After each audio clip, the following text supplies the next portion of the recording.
Yeah, I told him I was going to spend my 15-minute break sitting down, not standing up.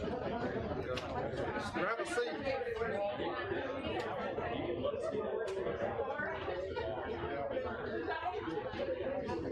他们正在请这个中间，你现在是在，也许能。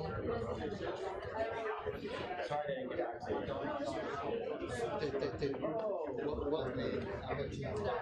我现在他们在请，有可能 interview 的都是中间的。对，两个，他们在找一个跟他谈的。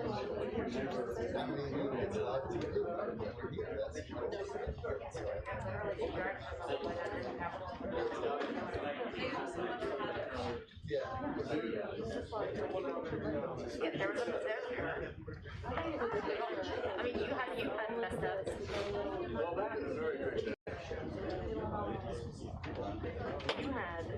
You had a group in the last, right? I had one years ago where they just have the record there.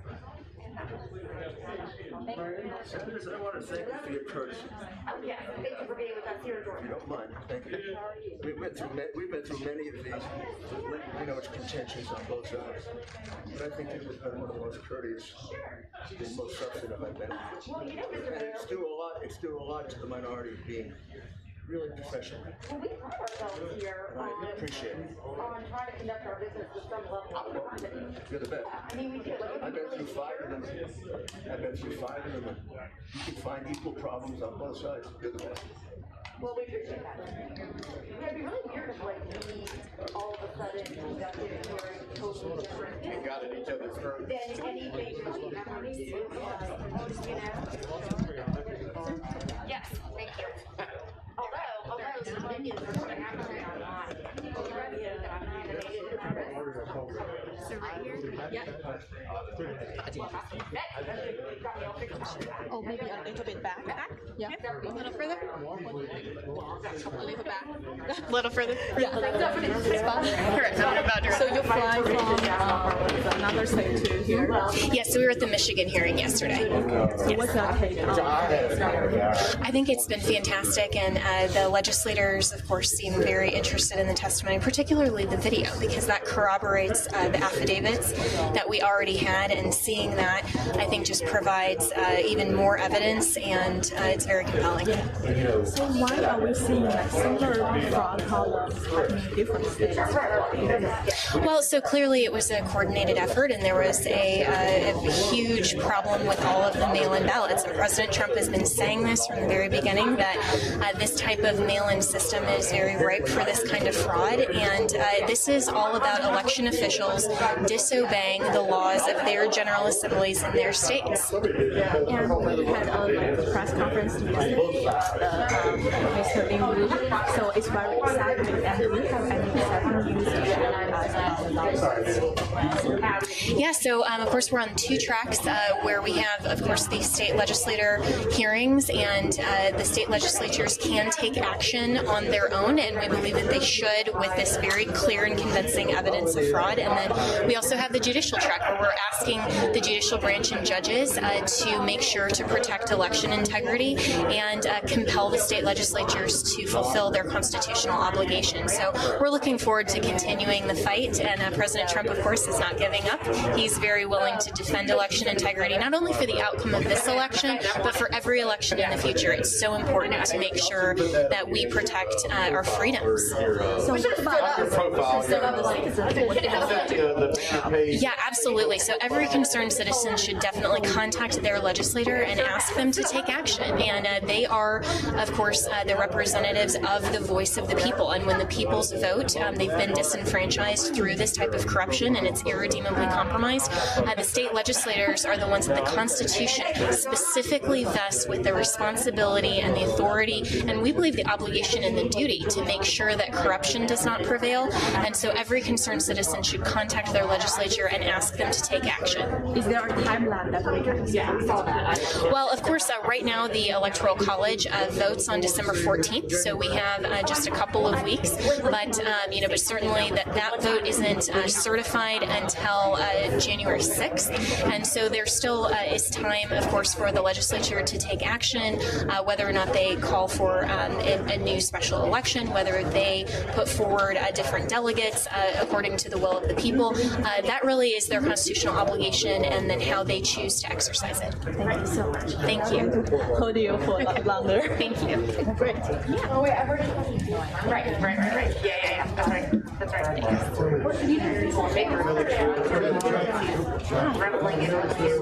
nice to see you too. Yeah, absolutely. Probably not, only because I don't control my own media right now. But yeah, so you'll have to go through the tube for that. But I was traveling so much on the no, so we have security campaigns. So that's if you just contact class,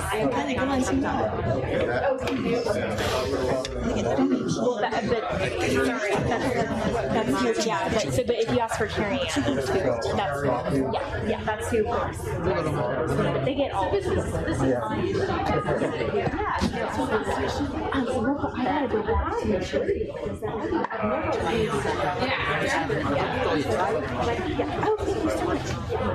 But it's the one. Well, actually, if you guys are here, let's just.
Yeah, that's the plan.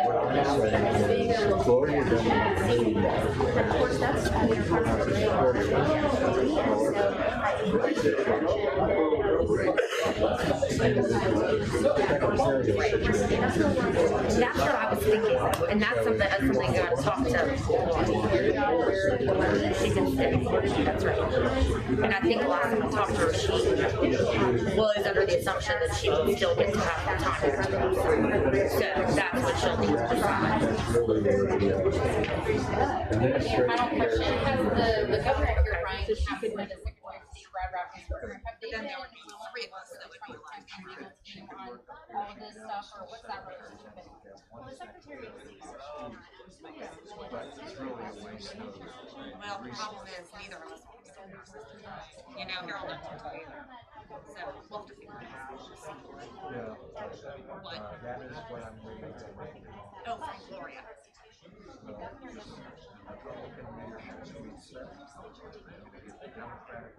Got it.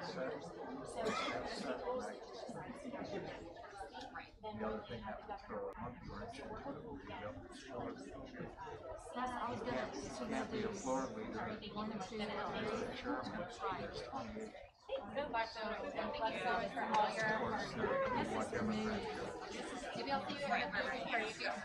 Yes. Well, it's usually someone pretty low too. Yeah. Yep, right, I know.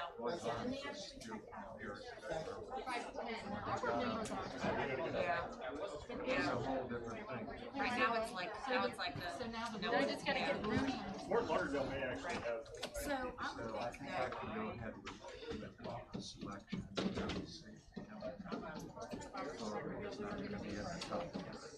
that's right, you probably can. Yeah. I mean, I knew Gloria didn't want to move, but she really should. I know. I mean, I know she doesn't want to. Because her office is better. Yeah, and her office is better, and it's got some kind of. The other thing is it has some kind of adjacent little room where she can put some staff, and she likes that too.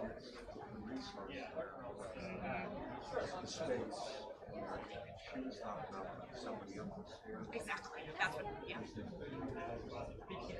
What if they have laptops? No, you can't.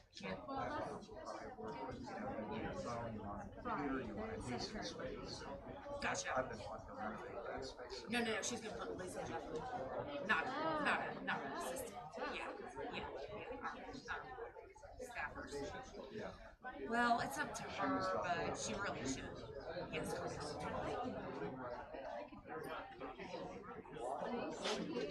As long as the internet works okay.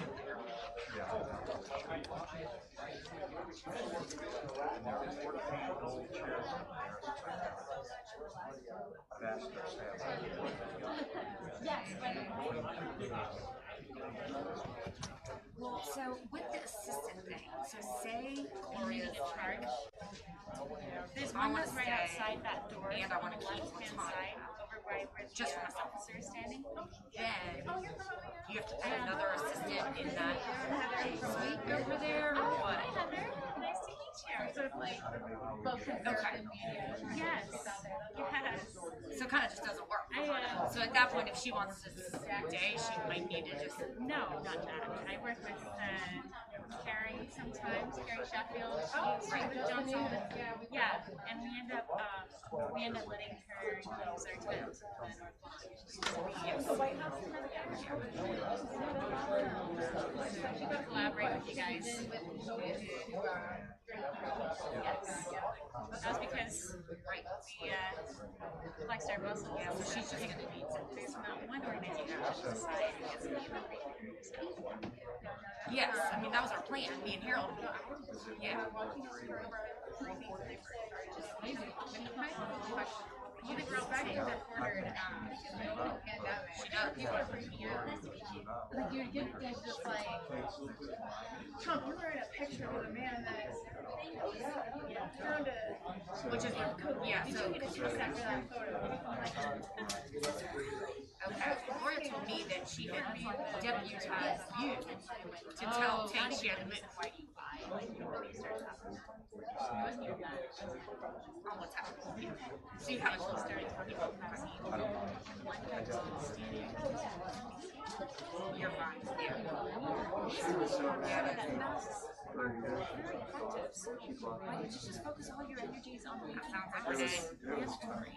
Rather than focusing on the vaccine, like he was upset about a vaccine and answer. I know, I feel bad for the freshmen a little bit, since I'm excited about my son. Because with the biennial thing, it's all weird, and Kim Jackson was saying, like, Some of these people like what's that? I think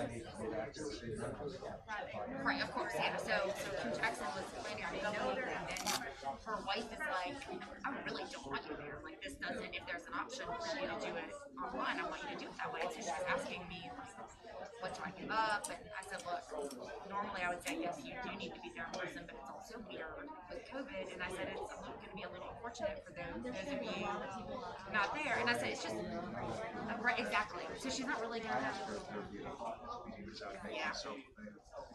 What we may do is we're going to do a Zoom one. I may contact you for that in a couple weeks. Oh yeah, I do need a new badge.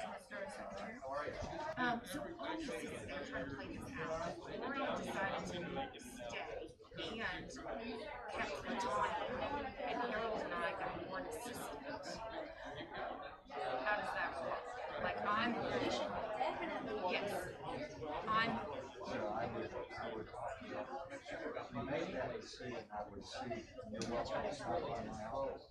I've got it on my big board. okay.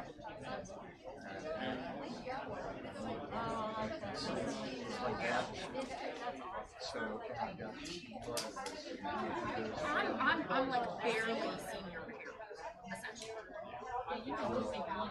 I think I'm like one ahead.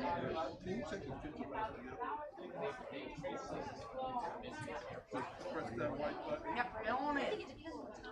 Here we go. Team. Yeah, yeah, we do. Take one more, just in case you smile. Working on it. Shooting that. Thank you. Thanks, David.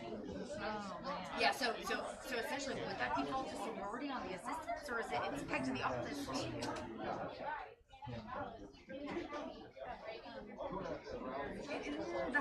To me, that's unclear. Right.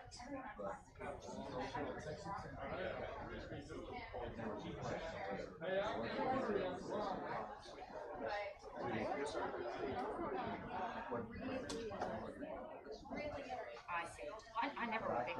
I look at it in terms of what it looks like.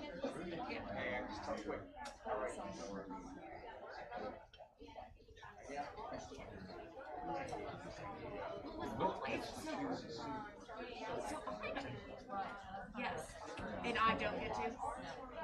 Okay, that's good to know. Okay, I thought I did. Okay, so I thought I did, so that's good to know.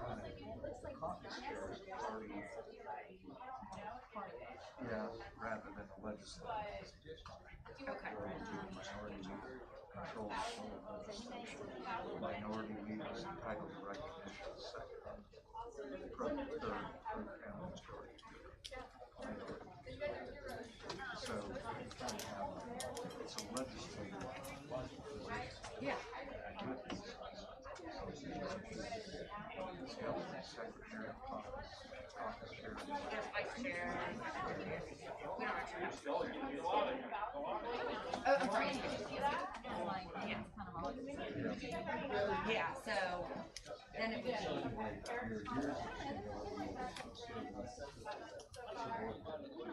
Got it. So the way I did for 10 hours is that now, and I don't know if that was a seniority thing or whether it was a well, it was like that when I was an agent. It was leader and chair. I thought that had to do with Yes. I just thought it had to do with the fact that the chair is needed. And that's why it makes sense for the chair to be right there. But maybe it's just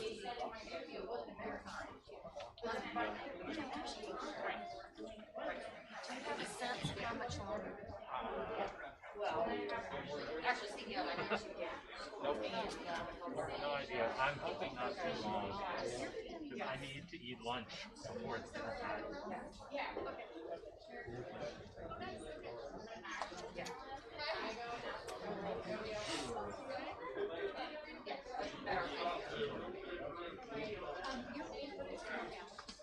Good, right? Yeah, because we have people leave. Yeah, okay, cool.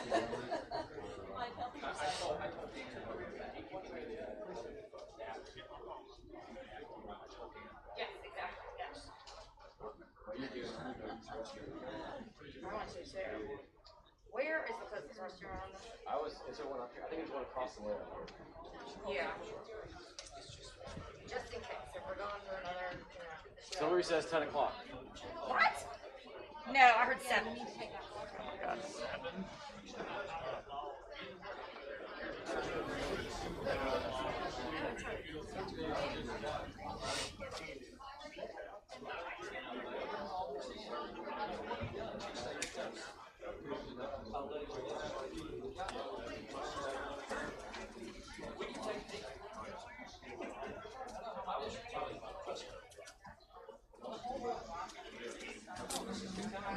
Hi.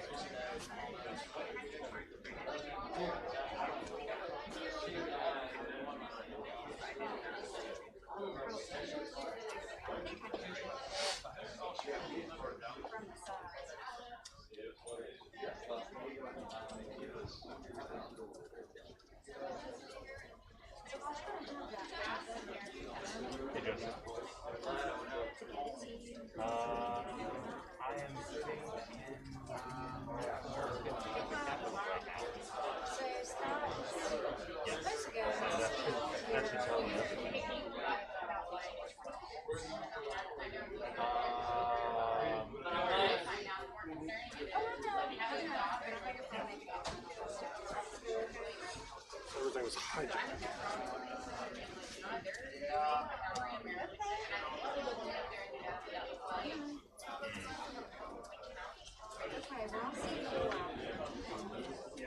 Correct. Insult and superior, allegedly.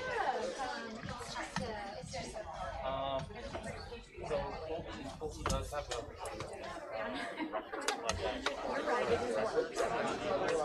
Okay, ladies and gentlemen, if the committee will come back into order, we're running a few minutes late and we need to go ahead and get started. Oh, of course, yeah, but see, I don't actually think they're going to start. Some members come on in and But yeah, I'll let you know. have a seat. We'll see if I can find what the links are. But yeah, I'll look around it. And have a seat.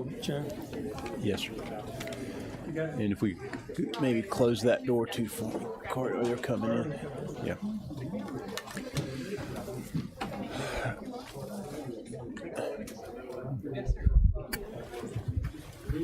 Okay, I would like to make an announcement. We have a lot of people who are wanting to speak, who had previously signed up to speak, and I know that it's getting late, and we will continue on until about 7. If you are here and you would like to fill out your statement in affidavit form, you can do that down in room 341, and that will be collected and it will be delivered to the members of the committee. And there will be a notary available down there for you to do that from the Office of the Secretary of the Senate. So we will now pick up where we were, I think, with Scott Walter. Yes, Scott Walter. Scott Walter. Okay. And Chairman Ligon, distinguished members of the subcommittee, thank you for the opportunity to discuss the issue of a private interest group selectively funding Georgia election offices. I applaud your investigating all sorts of election irregularities, but even if, for the sake of argument, not one vote in the... Sorry? Can I interrupt you? Could you announce who you're with? And I apologize. That's okay. I'm Scott Walter, president of the Capital Research Center. Okay. Washington, D.C. We're a think tank that specializes in studying the nonprofit world. Thank you. Sorry to interrupt. Yeah. No trouble. As I said, just for the sake of argument, let's say not one vote in the whole state was fraudulent or miscounted. You would still have the problem that I'm here to describe, and it did not occur only in the past. As we speak, the very same private nonprofit is continuing to offer local Georgia election offices money. This supposedly nonpartisan nonprofit is itself funded to the tune of $350 million by one billionaire family, Facebook CEO Mark Zuckerberg's. Why should this disturb you or the citizens of Georgia? I can answer that with a simple question. Does every one of you facing your next election know that some geographic locales hold more votes for you than others? Do you know the demographic characteristics of persons most likely to vote for you? Their ages, marital status, sex, race, and the like? Of course you do. That's how you and every candidate build electoral majorities and win. Political activists in and out of the official political parties know these simple truths as well, and they use ever more sophisticated micro-targeting to turn out voters. That's fine when the activists are connected to our political parties or when they're in groups like the National Rifle Association or Planned Parenthood, whose legal status publicly acknowledges that they intend to influence public policy, register voters, and otherwise engage in political battles in ways that often benefit one political party or the other. By contrast, it's not right when in Georgia and other battleground states you have political parties and elections significantly helped by the type of nonprofit that's not supposed to get in the middle of elections, the so-called 501c3 nonprofit that's supposed to be charitable, educational, religious, and strictly nonpartisan. I don't want to see donors or C3 nonprofits anywhere along the political spectrum subtly manipulating elections through gifts to government offices. But this year in Georgia, tens of millions of dollars from that single nonprofit, funded by that single billionaire family, the Zuckerbergs, first flowed into a C3 called the Center for Tech and Civic Life, and then those millions flowed into dozens of Georgia election offices. Not in all the counties, only in 44 of the state's 159 counties, according to CTCL's limited public disclosure. More than 2/3 of the counties in Georgia received nothing. That money made a dramatic difference in your election this November, and it was not a nonpartisan difference. You shouldn't be surprised the center's results were partisan, because its leaders all come from a Democratic-aligned nonprofit group called the New Organizing Institute, which was so successful boosting the Democratic Party in elections that the Washington Post gushed it was, quote, the Democratic Party's Hogwarts of digital wizardry, close quote. Online messaging and all forms of voter outreach were this group's bread and butter. These wizards know how to turn the right people into registered voters and get them to the polls for their favored candidates. The Capital Research Center, where I work, has not been able to verify all the funding the Center for Tech and Civic Life gave Georgia counties because the center isn't disclosing its grants to us or the Associated Press or other inquirers, even though it will have to disclose those grants in its next IRS filing a year from now. But using local government records and news accounts, we've captured many of the grant amounts, including what were likely the largest ones given to the largest urban areas. I'll read you just a few of our findings. While I do, ask yourself, do these numbers sound nonpartisan? Should private interest groups like this, backed by a billionaire or two, rather than the state legislators of Georgia, be allowed to pick and choose where to boost election funding and turnout in the Peach State? Okay, first, hoping to forestall criticisms like mine, I suspect, CTCL funded more counties won by Republican candidate Trump than by Democratic candidate Biden, 27 counties to 17. But that's misleading. A much better comparison, CTCL funded 21% of Trump counties versus 55% of Biden counties. So a Biden county was over 2.5 times more likely to receive funding. 9 out of 10 of CTCL's largest grants went to Biden counties.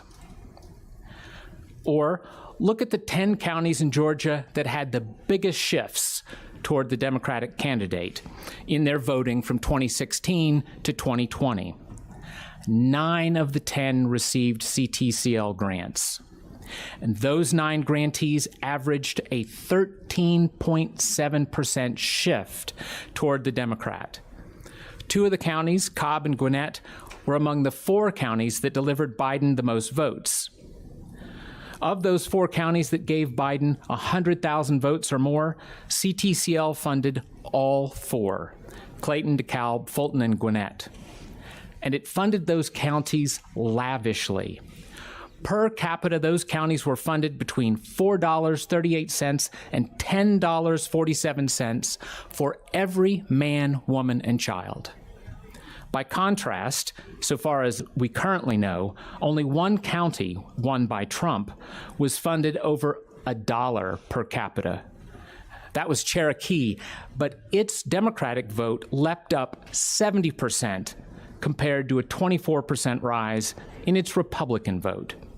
Trump counties like Carroll, Camden, and Lumpkin got around a $50 or less. Biden carried 33 counties that delivered him 10,000 votes or more.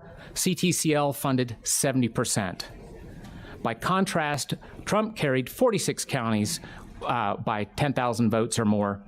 CTCL funded only 20%. So that means the most vote-rich counties for Biden were 3.5 times more likely to be funded than Trump's most vote-rich counties.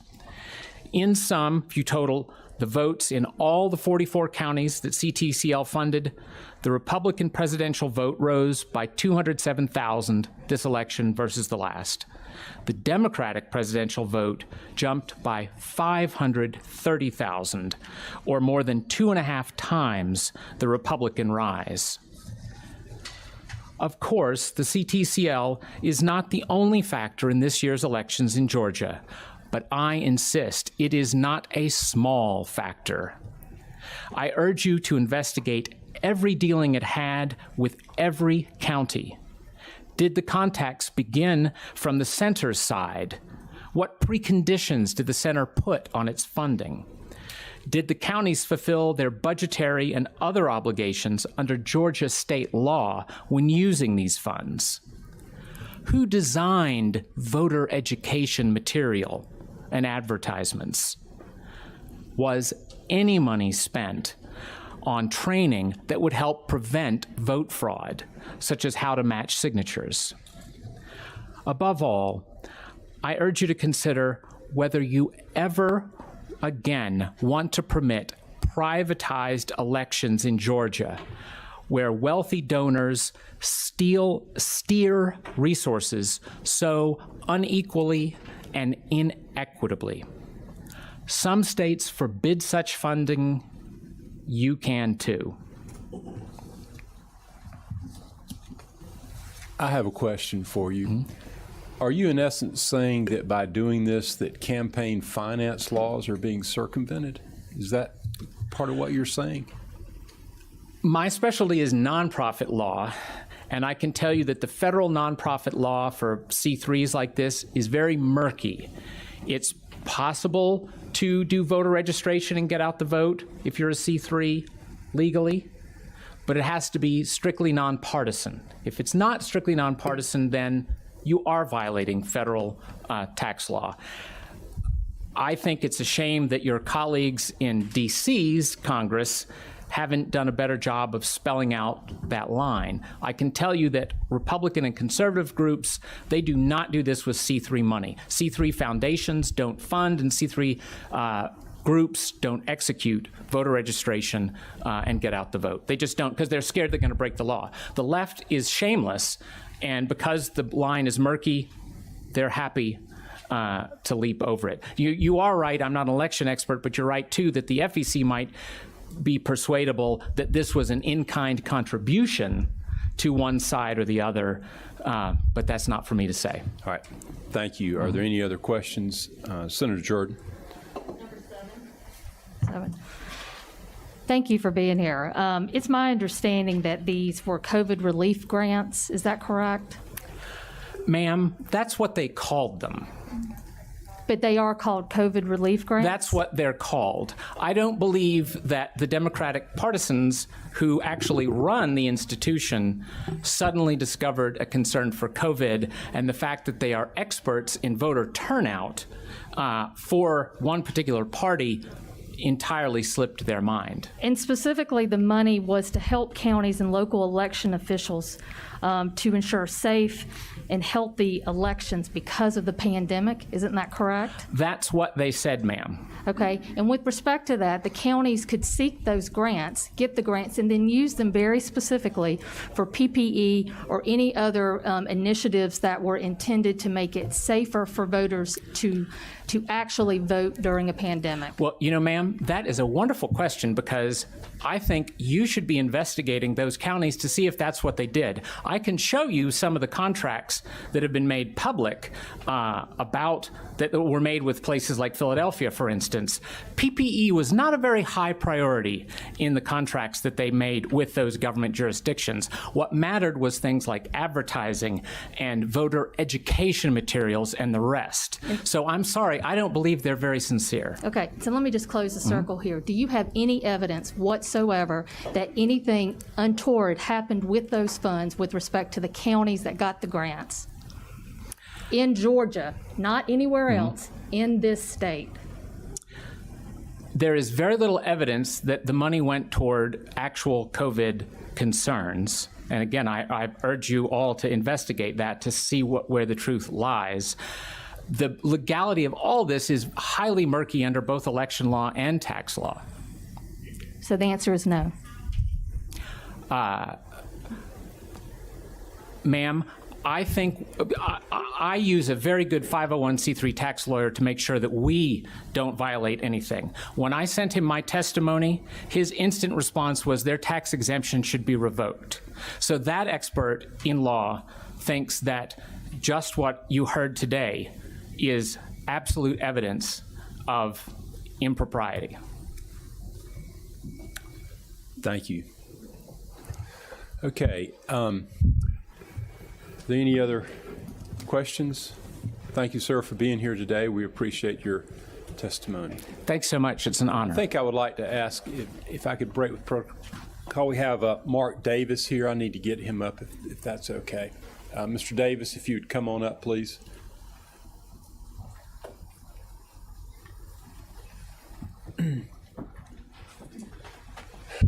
And Mr. Davis, if you would tell us your name, where you live, what you do, and I know you've been here a while, but tell us your concerns. All right. Thank you for having me, everyone. Pleasure to speak with you today. My name is Mark Davis, and I'm the president of Data Productions. The committee has a copy of my sworn affidavit. For the sake of time, I've kind of boiled it down to maybe a 3 or 4 minute presentation, and hopefully I won't get too far in the weeds with you here. I'm certainly going to try to keep your attention. I've been working with voter data for more than 30 years. I've testified as an expert witness in a total of 5 election disputes. When I processed an update to my copy of the Georgia database I received in August, I saw hundreds of thousands of voters whose name and address records matched against USPS National Change of Address records. I've been seeing similar numbers for many years now. My understanding of the core issue is that every state in the union is permitted to address those issues in accordance with the provisions of the 1993 National Voter Registration Act.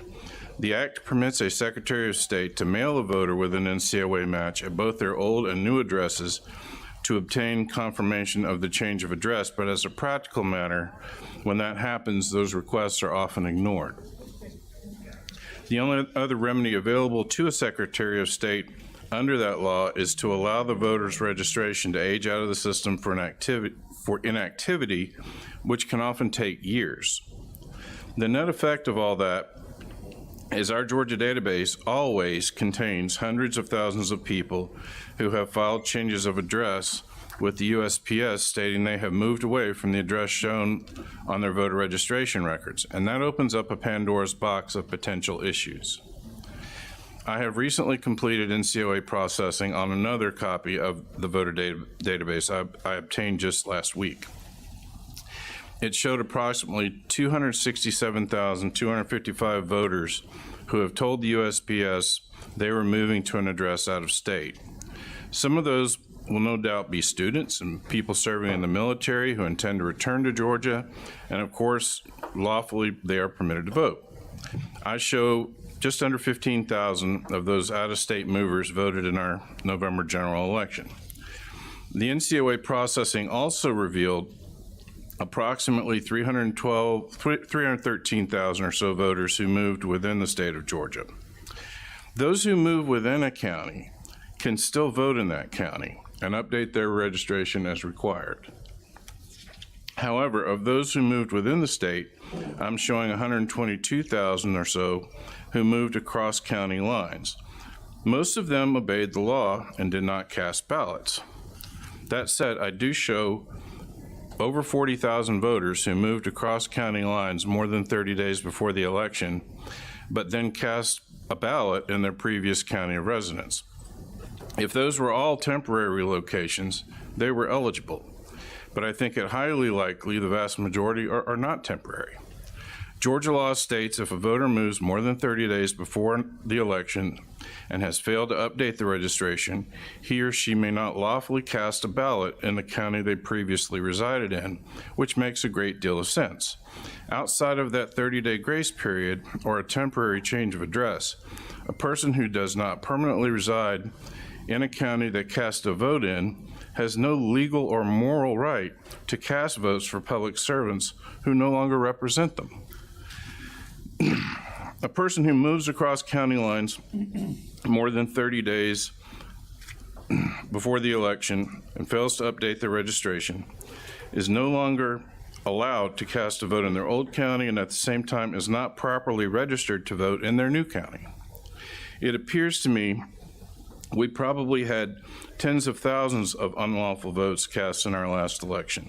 I can only imagine how many close election contests have been affected by these issues over the years. Any questions for Mr. Davis? Senator Dolezal. Thank you, Mr. Chairman. Number 5. Thank you, Mr. Davis, for being here. I've actually been looking forward to your testimony since we had the opportunity to speak outside earlier. I think that this may be where there's the most there when we're looking at what happened in our past election. I think this is probably where there's the most there of what we need to fix going forward. I'd like for you, if you can, to highlight for me some locations where in your data you've seen hundreds or even thousands of people registered to vote from the same address. Well, I ran that query just last night, and there's one homeless shelter that I believe that counts over 2,000. Several on the list are homeless shelters, and you see hundreds or even thousands of voters there. Now, I'm told that that's encouraged. I try to think through that in my head, and I see lots of potential for fraud there. It's a concern for me. If just anybody can go register at a homeless shelter and vote, I don't know. I think that's something we need to be looking at. To be honest, I've been more focused on these change of address and residency issues lately. So let's talk about those for a second. So what happens is somebody informs the United States Postal Service, and I just recently did this, hey, I'm moving. We then, depending on, like you mentioned, depending on whether it's in county, out of state, depends on what should happen with them in the voter rolls. Mm-hmm. How many people are you aware of, and I asked the Secretary of Staff this question this morning, they did not know. How many people are you aware of in the state of Georgia who filed a COA request with the U.S. Postal Service and also requested an absentee ballot and had their absentee ballot mailed to them outside of the state of Georgia? I believe that number's right at about 15,000. But again, if they're students of the military or they have a legitimate reason to be located out of state and they intend to come back, then those votes are lawful. Are you aware of any specific cases maybe that you could highlight for us, not using real names, but using some fake names of people that perhaps we would assume are not students, people that maybe you've looked at their LinkedIn file or you have other information on them being employed out of state, yet they're still voting as Georgia residents? With this data, I wanted some other eyes on it. So I've made a friend who's a former FBI special agent, and he's kind of a nerd about data like I am, and I've kind of brought him into it, and I gave him a copy of the data, and he has spent days pouring through it and tells all kinds of interesting stories about people who moved to Portland 4 years ago, moved from 3 different apartments during that period, voted in Georgia. A guy took a job in New York, lives up there now, voted in Georgia. The 1993 NVRA forces every Secretary of State in this union to keep millions and millions of bogus registrations on their rolls. And in some of the cases where I've testified as an expert witness, it's not enough to go in there and say, here's proof this person moved. The only time I've seen judges actually take action is when you put that voter on the stand under oath and say, did you move from this address to this address with the intention of changing your permanent residency? And when we've done that, then the judges have ruled with us. But absent that, under the NVRA, our Secretary of State is virtually powerless to remove them. What's interesting to me is a whole lot of these that I picked up, they've already been put on inactive status. And if you look in the field for status reason, it says NCOA. In other words, our Secretary of State has already picked these up at some point, a lot of them, large numbers of them. But he's powerless to do anything about it until they age off the rolls.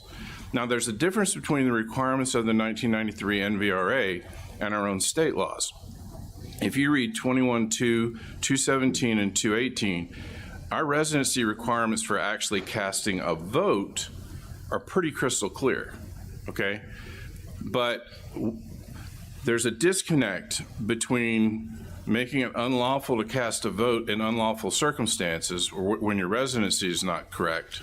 There's a difference between that and actually cleaning up the rolls here, because there's just a lot of room for a lot of issues there with all this, all these bogus voters on our rolls still. I mean, some of these folks that are registered here are no doubt registered in other states.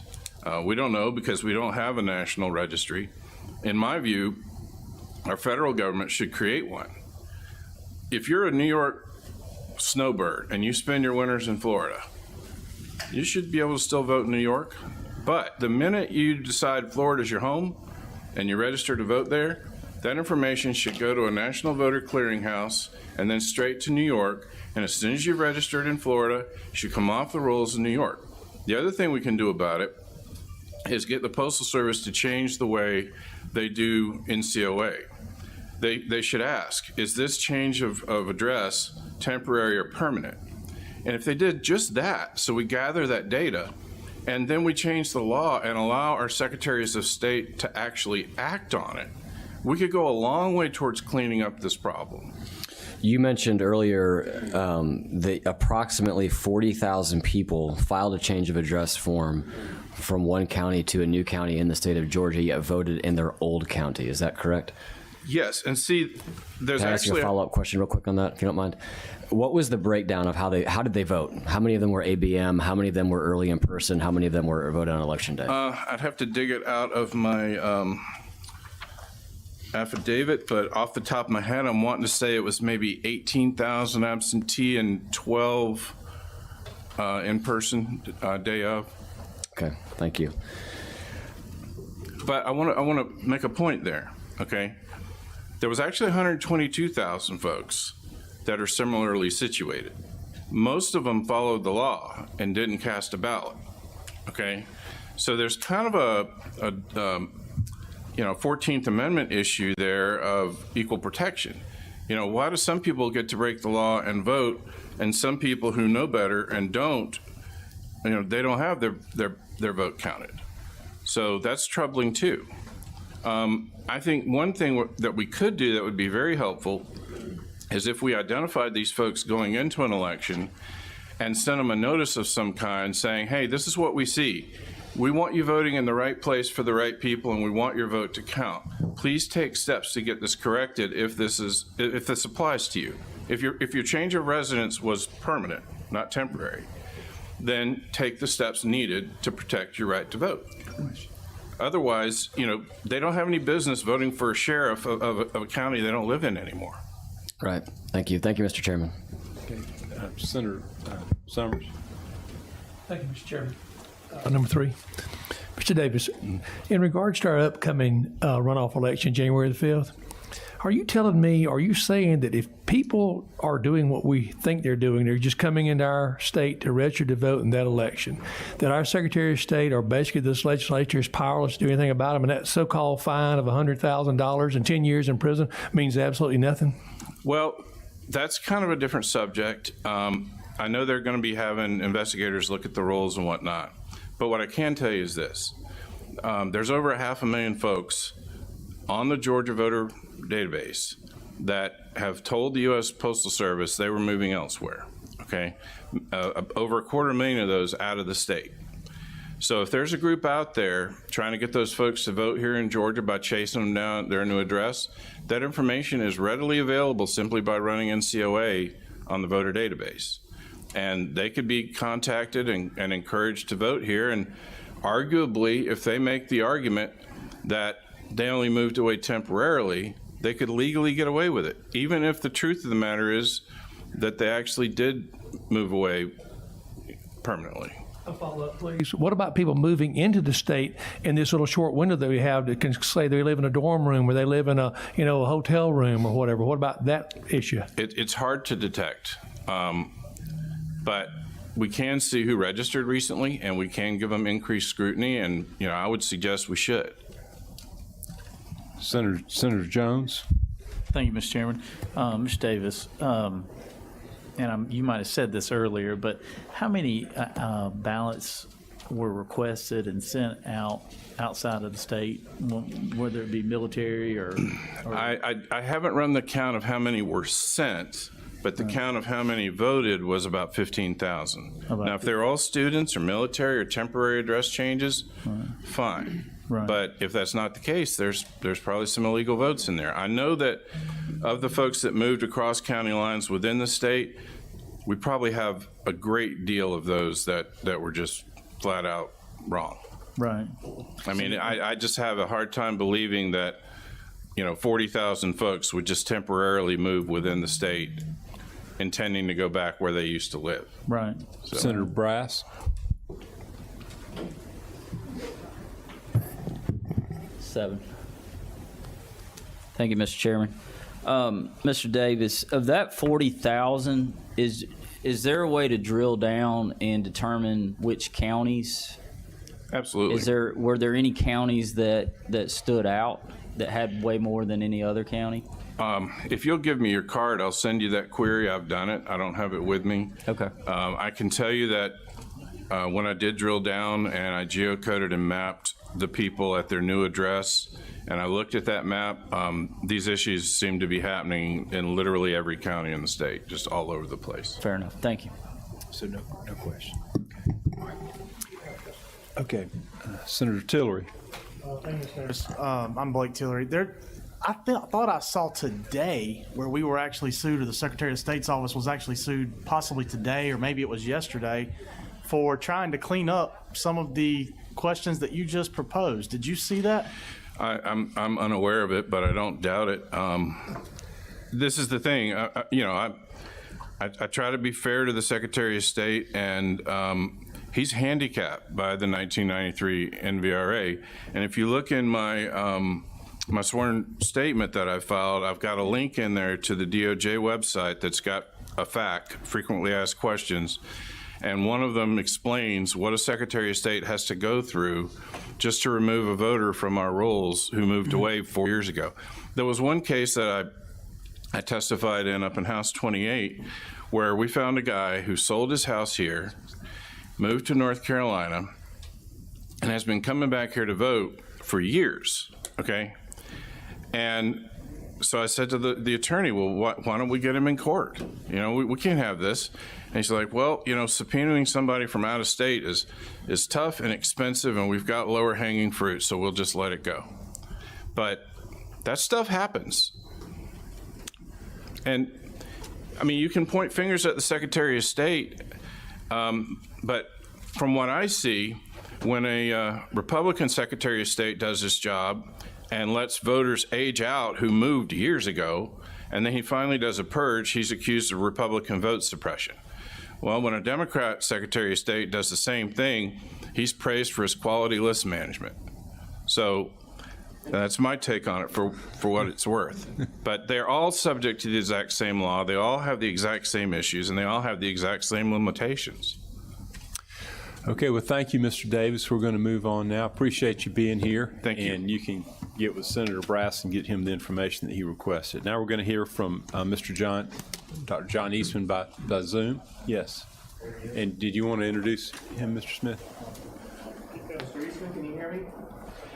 What's his name? Eastman, can you hear me? We can't hear him. We can't hear him. Okay, I've got my mute off. Hang on. Okay, there you go. We can hear you now. Yeah. Okay, very good. Okay. Can you introduce yourself, please, and tell us your background, please? Sure. My name is John Eastman. I'm a professor of constitutional law and former dean at the Chapman University Fowler School of Law. I'm also serving this year as a visiting scholar at the University of Colorado at its Benson Center, and I'm a senior fellow at the Claremont Institute. Thank you. Professor Eastman, I believe you're going to talk to us today about the Electoral College process and how that affects the legislature here. Sure. Thanks very much. And Chairman Ligon and the members of the subcommittee, thank you for inviting me to testify at this very important hearing. My scholarly work and expertise have always revolved around the structural provisions of the federal Constitution. And because of that, similarly, 20 years ago, I was invited to testify before the Florida legislature as they were dealing with issues similar to what you're dealing with now. At that time, no one had given much attention, scholarly or otherwise, to the role the Constitution assigns to state legislatures in determining the manner of choosing electors. And it's a little bit foreign to us now because we haven't really done what the Constitution authorizes fully for a very long time. The last time the issue really came up was in the election of 1876, and I don't think any of us, maybe Mayor Giuliani, I don't think any of us were around back at that time.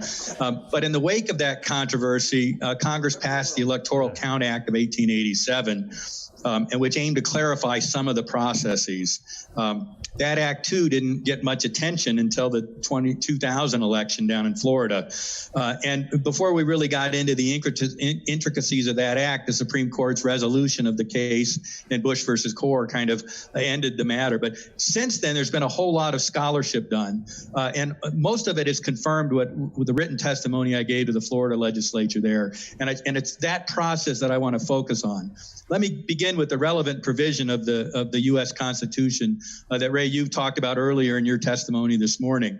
Article 2, Section 1 provides that each state shall appoint in such manner as the legislature thereof may direct a number of electors to which they're entitled. The Supreme Court has described this constitutional authority of the state legislatures as plenary.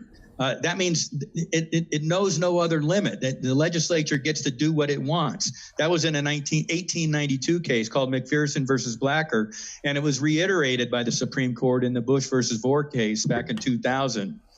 It even is noted that whatever provisions may be made by statute or by the state constitution to choose electors by the people, there is no doubt that the federal Constitution gives the right to the legislature to resume that power at any time. That's, again, McPherson, and the Bush versus Gore decision reiterated that. In the early decades of our nation's history, most state legislatures selected their state's presidential electors themselves. Only after 1824 did a majority of state legislatures move toward choosing their electors by popular vote. But your neighboring state legislature up in South Carolina continued to choose its state electors by itself all the way up until 1860. Nevertheless, the constitutional power to decide on the method for choosing electors remains exclusively with the state legislatures.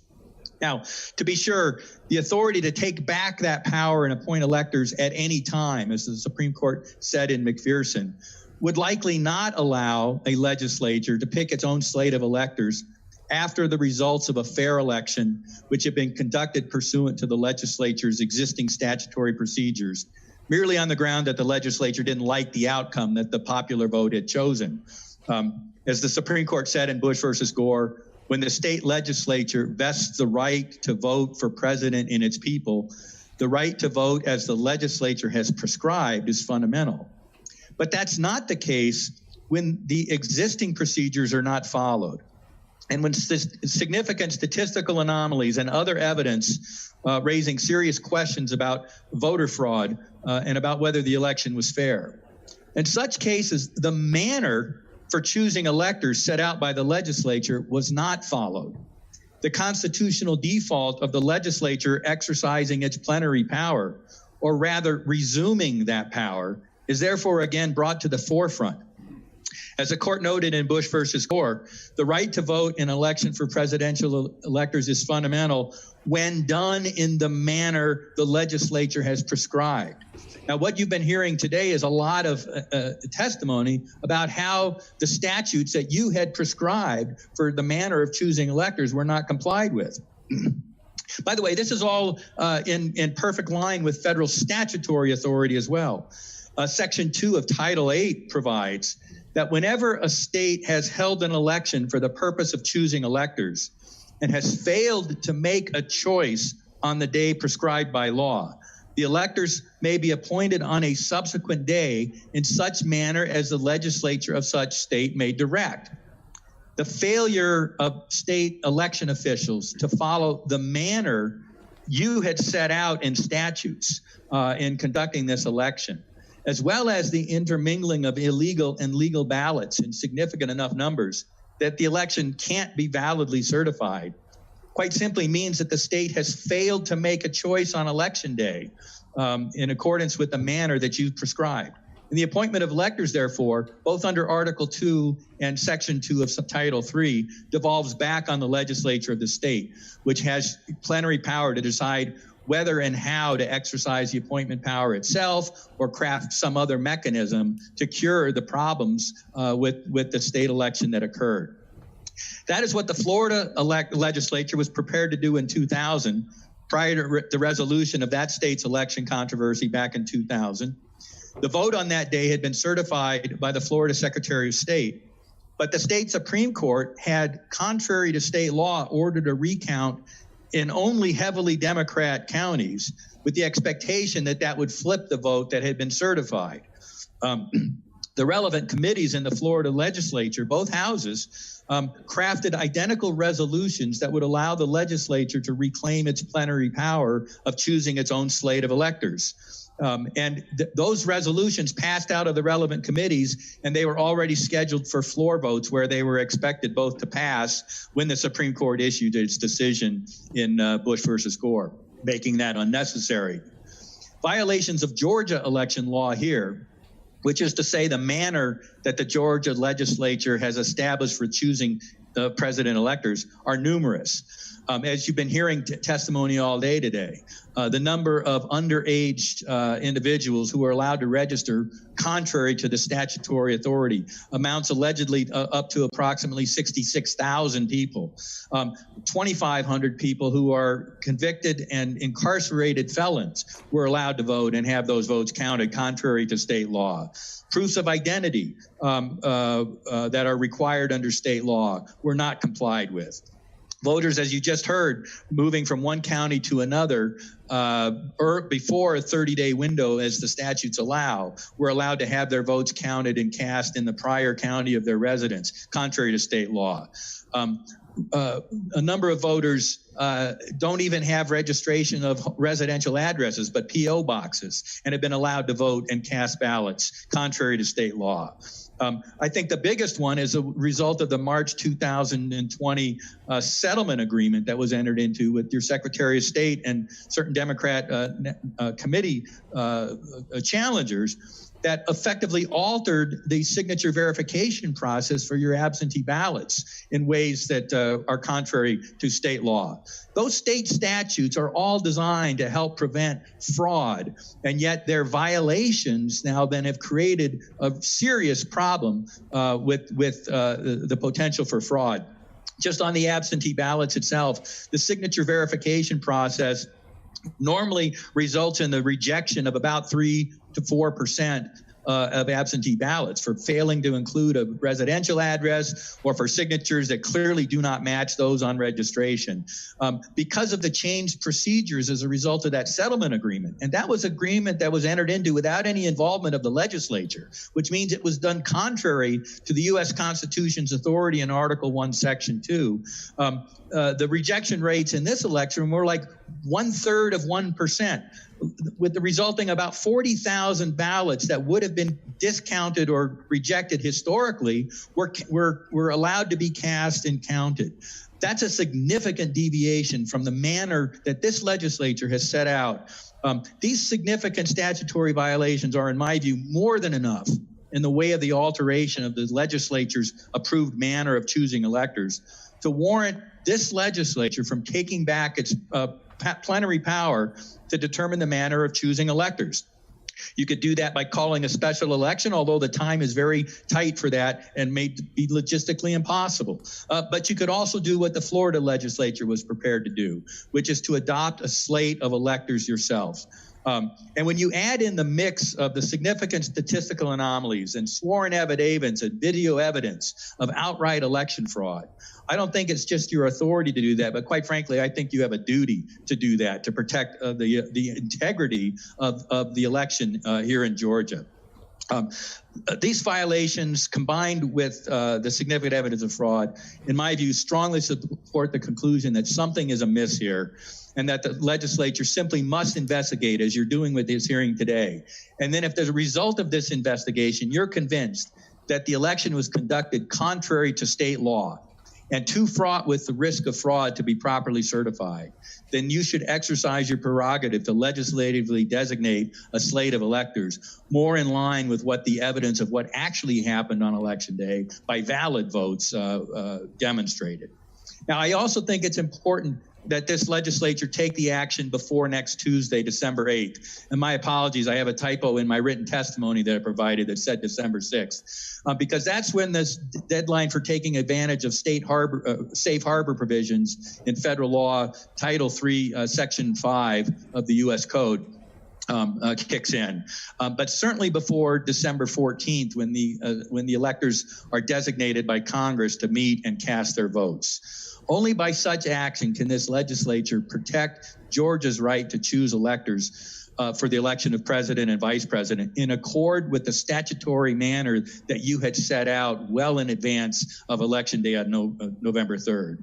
And it's those electors that you decide need to be established that should be counted by a joint session of Congress, which begins at 1 p.m. on January 6th in 2021. Thank you very much for your attention. I'd be happy to answer any questions. Are there any questions? Thank you, Professor Eastman. Senator Parent has a question, and you're on number 6. Yes. Yes. Can you hear me? Yes, I can. Oh, good. Thank you so much for being with us. I find all this a very interesting constitutional argument. So correct me if I'm wrong here, your argument is that essentially we have a failed election that would require the legislature to step in and assign electors. Am I correct? Yes. And what do you say in terms of proving that there is a failed election? What do you say to what's been laid out by our Secretary of State, Governor, Attorney General Barr, and the courts? Because right now there have not been, as far as I'm aware, proof of the number of ballots that would be required to have been problematic to switch the election and call it a failed election. I don't know where the evidence is. What do you say to that? Well, there are two issues here. There's one, the extent of the fraud in the casting of ballots, and the other, which is undisputed, the failure to comply with the statutory scheme that this legislature had sent out. You can say that there's no fraud whatsoever, but if the statutory scheme is not followed, the manner of choosing electors set out by this legislature, which has the sole authority to decide what that manner is not violated. It has been violated, and therefore the election is invalid, even without any evidence of fraud. Well, can I ask you what is the statutory scheme that, in your opinion, was not followed? Well, I recited several of the provisions of the state statutes that were not complied with in my testimony. I don't have your testimony, sir. I apologize. Yeah, no, that's all right. So I think the biggest one was the change in the signature verification process on absentee ballots that was done as a result of a settlement agreement. I'm aware that did of not that. invoke the legislature. Right. Now, the problem with that is you had a judiciary and you had executive officials changing the statutory mechanism. The only authority to do that is the legislature. So I understand and the legislature argument. did not do that. I understand the argument. Can I, and I apologize for interrupting. I just want to get sort of the things I'm really focused on answered. So the Secretary of State's position is that the law was not changed. They just, essentially they said, this is how we're going to do it to ensure uniformity under the law through guidance to the counties, and the law wasn't changed. Well, I mean, I've looked at the statute and I've looked at the consent decree, and the consent decree very clearly allows signature verification only of the signature on the application for absentee ballot, whereas the law requires signature verification of both the signature on the application and the signature on file with the registration card. But sir, isn't that that change from or to and is a significant change. I do believe that the procedure is you check them both, so there's signature verification 2 times. Not according to the consent decree. It says or. It says or, and that's a significant change over the statutory scheme. It's only one of the significant changes. Okay, but wouldn't you agree that I recite in my testimony. But would you agree that if the procedure is that they check it twice, that's actually preferable? Yes, that's what the statute requires. And I believe but the consent decree allows it to be checked only once.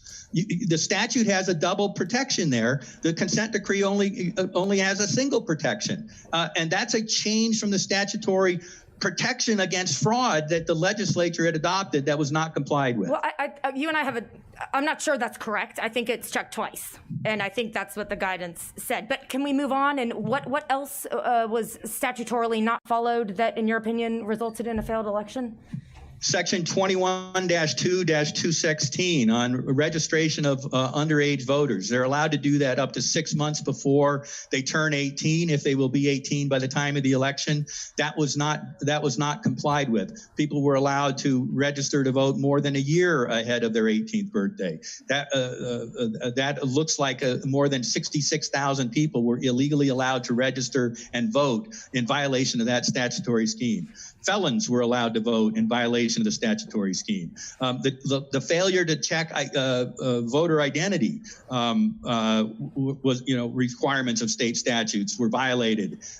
Those violations of the state statute, and let me give a comparison. In North Carolina in 2018, in the congressional district number 9 there, somebody violated state statutes by doing ballot harvesting that was not allowed under Florida law.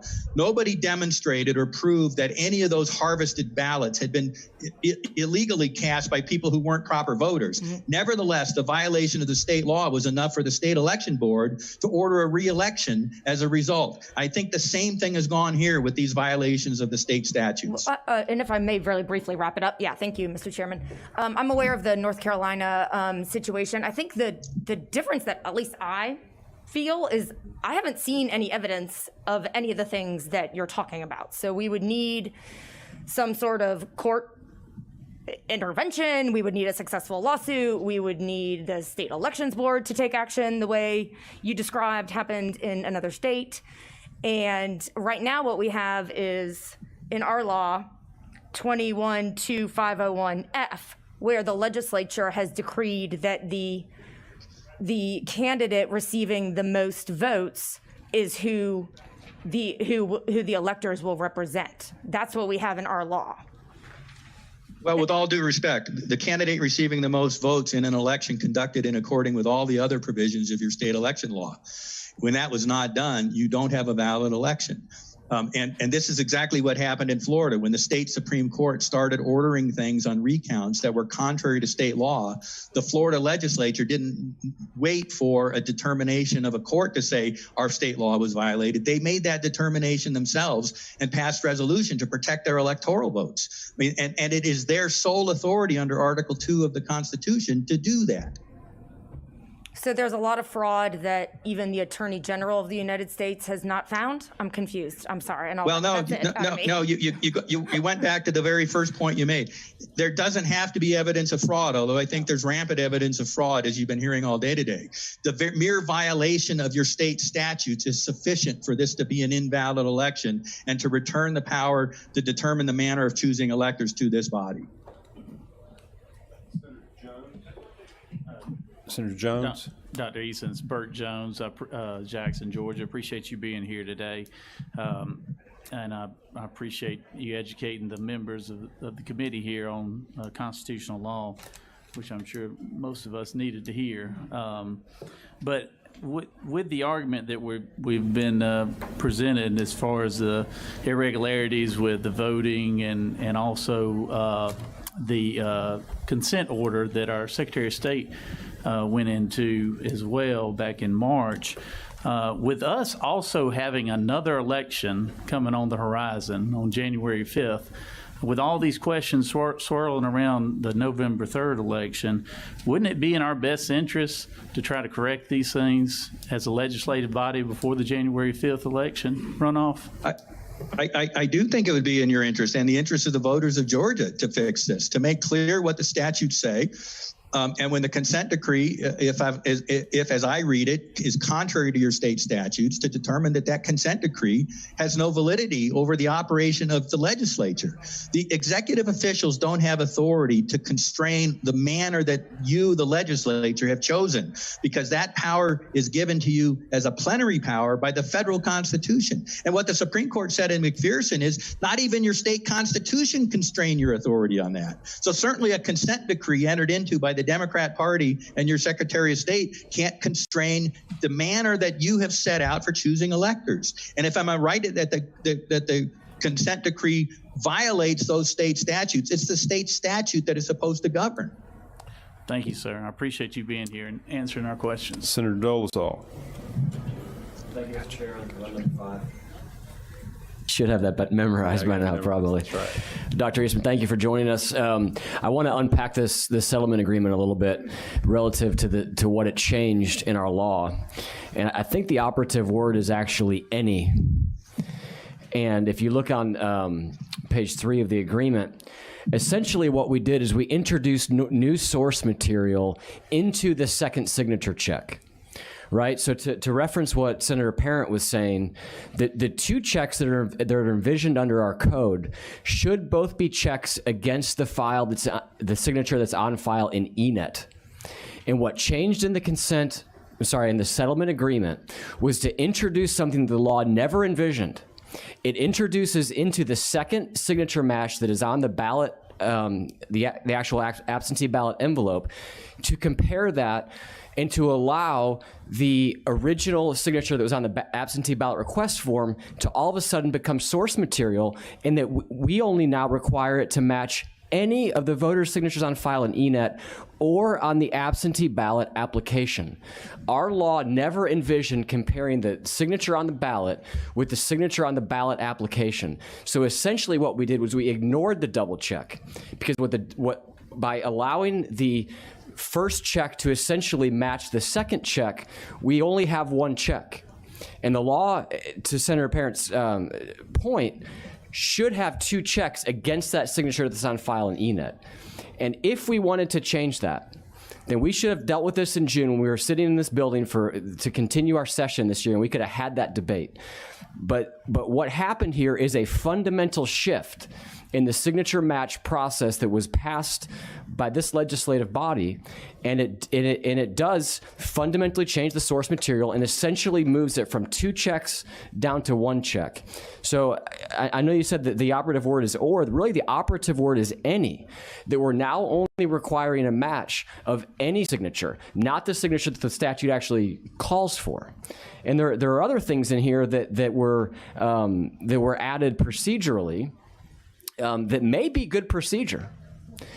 But to your point, and I guess this is my question, what do you view in your legal opinion as the bounds by which an executive branch member or a secretary or even a governor has the ability to kind of unpack in guidance and change any shall language or specific language versus their ability to kind of operate within things that are more loosely defined in the code?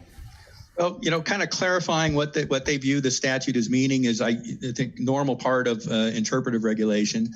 But when they change the manner, and I think, allowing for any signature means I could match it against your first voter registration card, I could match it against your latest registration card, or I could match it merely against the application. Of course, that means if somebody is fraudulently submitting applications in the manner that you heard testimony of just about an hour ago by that college student named Grace, and I'm sorry I don't recall her last name, that somebody submitted an application on her behalf and voted it on her behalf.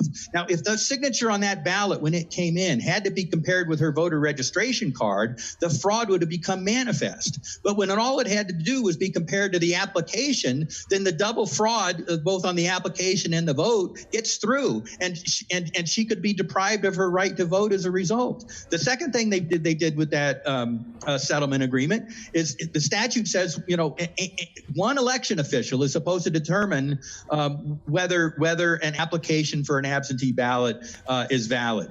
It created a higher burden by requiring 3 people to review it. That may be good policy or not, but particularly in light of the massive increase in number of absentee votes, what it did is induce people to be much less careful in the validation process that they were even doing. And it was a looser process than your statutes allow. So I think on several fronts, that settlement agreement is contrary to your state statutes. Senator Brass, did you have a question? He raised a question. All right. Go ahead, Senator. Thank you. I recognize you. So, Professor, I disagree with you in terms of your interpretation of the consent agreement, but we're going to kind of move on from that because I do want to talk about the whole idea of this check, that somehow it's a fraudulent check if you compare the ballot signature to the application signature. I just want to focus on that. You are aware that under Georgia law that the application signature has to be checked against the original registration card or the most current update that the Board of Elections has. Do you understand? I'm aware of that as well. But one of the allegations that has been made is that because of the massive increase in number of absentee ballots and the increased burden on county officials by going from 1 official to 3 in order to validate that check, that meant that process was not being faithfully complied with, which makes it even more important that the double check that your statute sets out, both on the front end when the application is filed, but also on the back end when the ballot is filed, is submitted, that it be checked against the original voter registration signature or the most recent voter registration card on file. And respectfully, Professor, but with respect to that allegation that somehow this need to increase kind of eyes on a signature to make sure that it's a valid signature, that somehow overwhelmed county elections offices and prevented them from actually being able to do the appropriate check in terms of a signature match. That's just an allegation that has absolutely no evidence attached to it. Isn't that correct? Well, it's been an allegation that's been made. I'm not here to talk about the evidentiary proof of it. What I can confirm is that the settlement agreement doesn't, the statute requires the check against the registration signature at both phases, the application phase and the ballot verification phase. The settlement agreement allows that signature verification to be done either against the registration signature or the application signature. There's a double check built into the statute. There's only a single check built into the settlement agreement, and I think that violates state law. One final. Professor, are you a member of the Bar of Georgia? No, I'm not. Okay, thank you. I'm a member of the 11th Circuit Bar, which has federal authority over Georgia, and I'm a member of the Supreme Court Bar. Thank you. Ms. Smith, are there any other questions? Okay. Yes, Mayor, please, Giuliani. Professor, it's Rudy Giuliani, who does remember that election in 1876. But sorry about that, Mayor. Vaguely. Professor, is it possible for the legislature, if they assume the authority that is theirs under the Constitution, could they make findings? They could, of course. Fact, based on they could make for example, based on the investigation they've conducted today. They had evidence presented today. They've had affidavits presented today. Assume they had fulsome evidence of 3 or 4 violations. Could they make those findings? They could. And I would encourage them, if they were to take this step with the resolutions I have recommended, that they preface the resolution with a set of findings. And Professor, presumably action like this will be challenged in the Supreme Court. Should they take this action or some other legislation? How do you see that argument? Well, it could get to the Supreme Court, or it could be presented to Congress at the joint session of Congress when they begin opening the ballots and counting the ballots. And if you have the governor's certified slate of electors and a legislative's certified slate of electors, unfortunately, Section 15 of Title III is embarrassingly ambiguous about which of those slates of electors ought to be counted. And the 12th Amendment is also a bit ambiguous about who has the final say-so in making that determination. I think a very credible argument can be made that it's the President of the Senate as the presiding officer of that joint session of Congress. The rest of the 2 houses are supposed to be there to observe, according to the statute and the 12th Amendment. But of course, this is an unresolved issue, and there's scholarship going both directions on that question. And I think at that point, given the confusion of both of the 12th Amendment and the federal relevant statutes, I think the Supreme Court may very well weigh in. Now, if they do, in fact, have a rational basis for their decision, either based on the law, as you pointed out, or based on factual findings as well, isn't it likely, assuming that that's correct, that the Supreme Court would recognize the power that was been granted to the state in this area and give it some degree of deference? I think based on the McPherson decision and the Bush versus Gore decision, both the majority per curiam opinion and the concurring opinion by Chief Justice Rehnquist, the late Chief Justice Rehnquist, that would be where I would suspect the majority of the court would go. Thank you, Professor. Thank you. All right. Yeah, Senator Heath. Thank you, Mr. Chairman and Professor. Thank you for your presentation. I'm sorry. Okay. One procedural problem that they have is they need to have a special session. Now, given the fact that this power that they have comes from the Constitution of the United States, is that guided by procedures that would govern Florida law? Or could they call a special session? Georgia law. Georgia law. Oh, did I say Florida? We're going back 20 years. Oh my goodness. Yeah. So I mean, we've not had that precise issue confronted as a holding, but in the McPherson case, the Supreme Court specifically said the legislature has plenary power, and even the state constitution cannot restrict that power.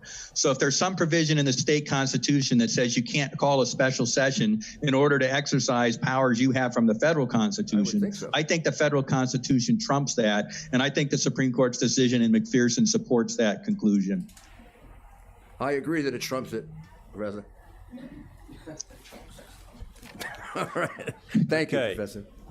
Thank you. Senator Heath, now you can ask your question.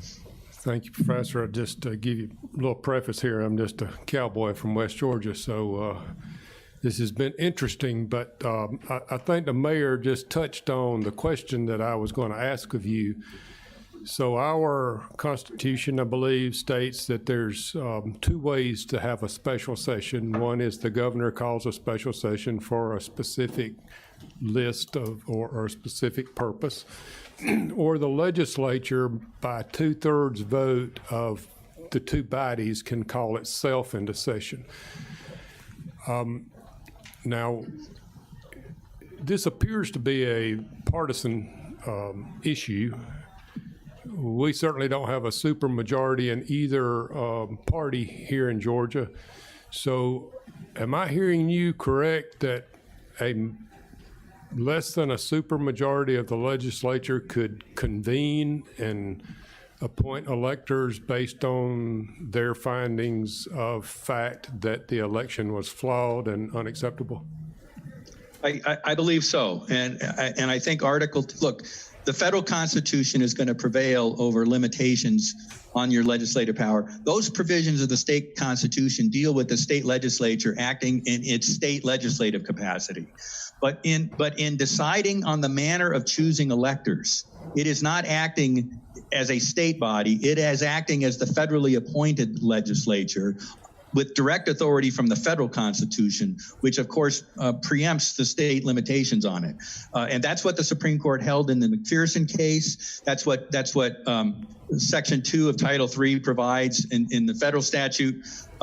Whenever any state has held an election for purpose of choosing electors and has failed to make a choice on the day prescribed by law, and I would say in accordance with the law that had been set out, the electors may be appointed on a subsequent day in such manner as the legislature of state may direct. That's Title III, Section 2 of the U.S. Code. I think that also prevails over any other limitations that might exist in Georgia law about when the legislature can call itself into session. It has a federal statutory authority to deal with the issue when the state's election has not been validly conducted. Thank you. So, someone else have a Senator Rhett. Doc, here's Senator Rhett. Just one quick question. Wait a minute. Hey, let me get your cut on. Two. Yeah. All right. Now you can go ahead. Senator Rhett, Doc, just one quick question. If the courts rule that there hasn't been a significant amount of evidence found to move forward with this, wouldn't this be in direct conflict with the Judiciary? I'm sorry, if the courts rule that there hasn't been evidence of the fraud or hasn't been evidence of violations of the state statutes. Right, not enough substantial evidence, then how could the legislative body move forward? Well, so I think it's important to disaggregate two kinds of things. We're talking about evidence of fraud that was substantial enough to have affected the results of the election, or are we talking about evidence that the state statutes themselves were not complied with? And I don't think you have to have both. I think either one is sufficient for the legislature to resume its authority under Article 2 of the federal Constitution to make sure you have electors chosen in accord with the manner set out by the legislature. Thank you. Okay. All right. Thank you. I think that may be all of the questions. Thank you, Professor, for your time today. It's been very enlightening. Your knowledge. Thank you, Mr. Chairman, right. Members of the committee. Come up here. What? Yes, I think I think that's it. Did you have anything else? All right. Sure. Go ahead. Number 12.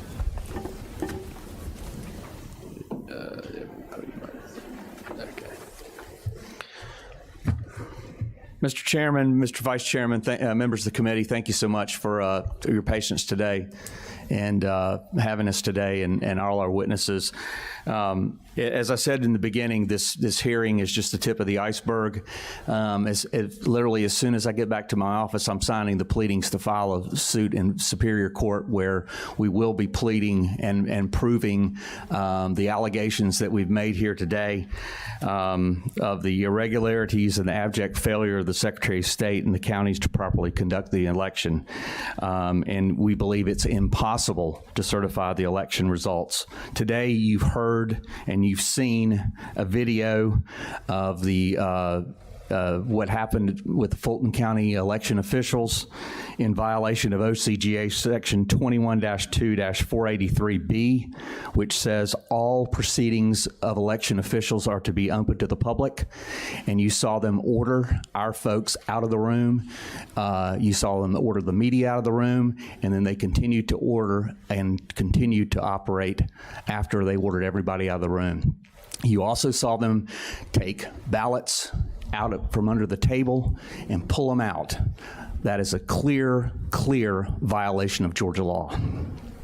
You heard our witnesses today testify. You heard Scott Walter talk about money flowing into 44 counties out of 159 that was allegedly for COVID, that clearly was not used for COVID. You heard Grace Lemon, a wonderful young lady from the University of Georgia who did her civic duty and tried to vote, and somebody took her constitutional right away and voted for somebody. You heard, and I would please respect my time to speak. Thank you. You heard Mark Amick, who witnessed illegal activities by the election officials in both Fulton County and in DeKalb County, and he had disputed testimony of the Secretary of State of what did not happen that night in Fulton County, as well as our video evidence.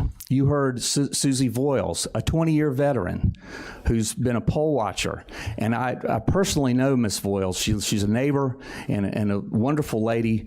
She is about as conscientious a person as I've ever known to, and you heard in her sincerity in her voice of how hard she works and how sincere she is about getting things right, and not in a partisan way, but wanting to do things in a right way and in a transparent way. And she saw these pristine ballots that had no folds, that were all for Vice President Biden. You heard Dana Smith talk about, with passion, even though it was a county that was carried by President Trump by a large margin. She talked about irregularities.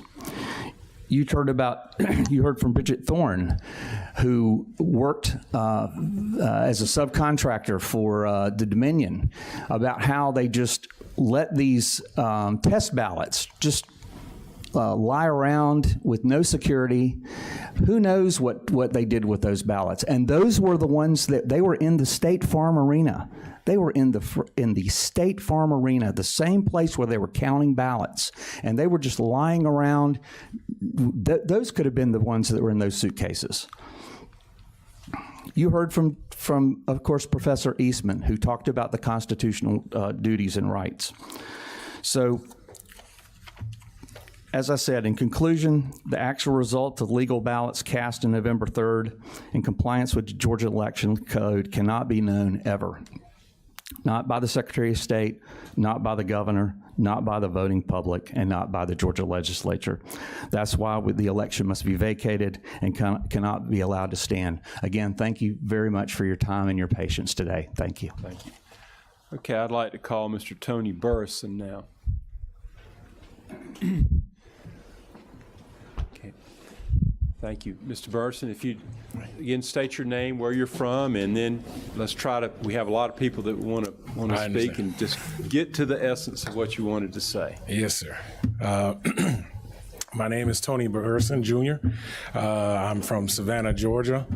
Been here. Oh. Yeah, you might need to get a little closer to the microphone. Yes, sir. Can you hear me now? Yes, sir. All right. Thank you. All right. So my name's Tony Burrison, Jr. I'm from Savannah, Georgia. I was a poll observer for the Chatham County area. What I observed, and this was my first time being a poll observer. First off, I got to tell you, I'm a veteran from the Navy. So when I came back from service, I was a little disappointed in how my city was being run, especially seeing as we're one of the most impoverished cities in Georgia. And this is a problem for me because what's going on in my city is actually affecting the state. And when I observed what I observed in the polling area, it was disgusting because nobody was actually checking anything. They were just counting. And when I say counting, I mean they were just taking the ballots and one by one going down. There was no bipartisan overlook. Now, there may have been a few on certain tables, but there was not a clear bipartisan check of these ballots. And that disturbed me because while I was observing, while I had the chance to observe because I got kicked off the floor, but when I was on the floor, there was nothing that ensured me that the votes were actually being counted correctly. If you put, I don't know, 100 or maybe even 500 votes, fraud votes, in that system or in that precinct, and you count them, how do you count that they're actually legal? No one's checking any signatures. They're just simply Biden, Trump, third party. Is that how that process is supposed to run? Now I've come up here. This is 4 hours away, and I've spent the whole day here with you guys, and I've heard all this testimony and all this issues. But it seems like nobody's actually wanting to get down to the actual problem. There are impoverished cities that are being manipulated by identity politics, and it's causing an effect on the election. Now, the only reason I came up here to talk is because people sort of, like me, they don't get involved with things like this.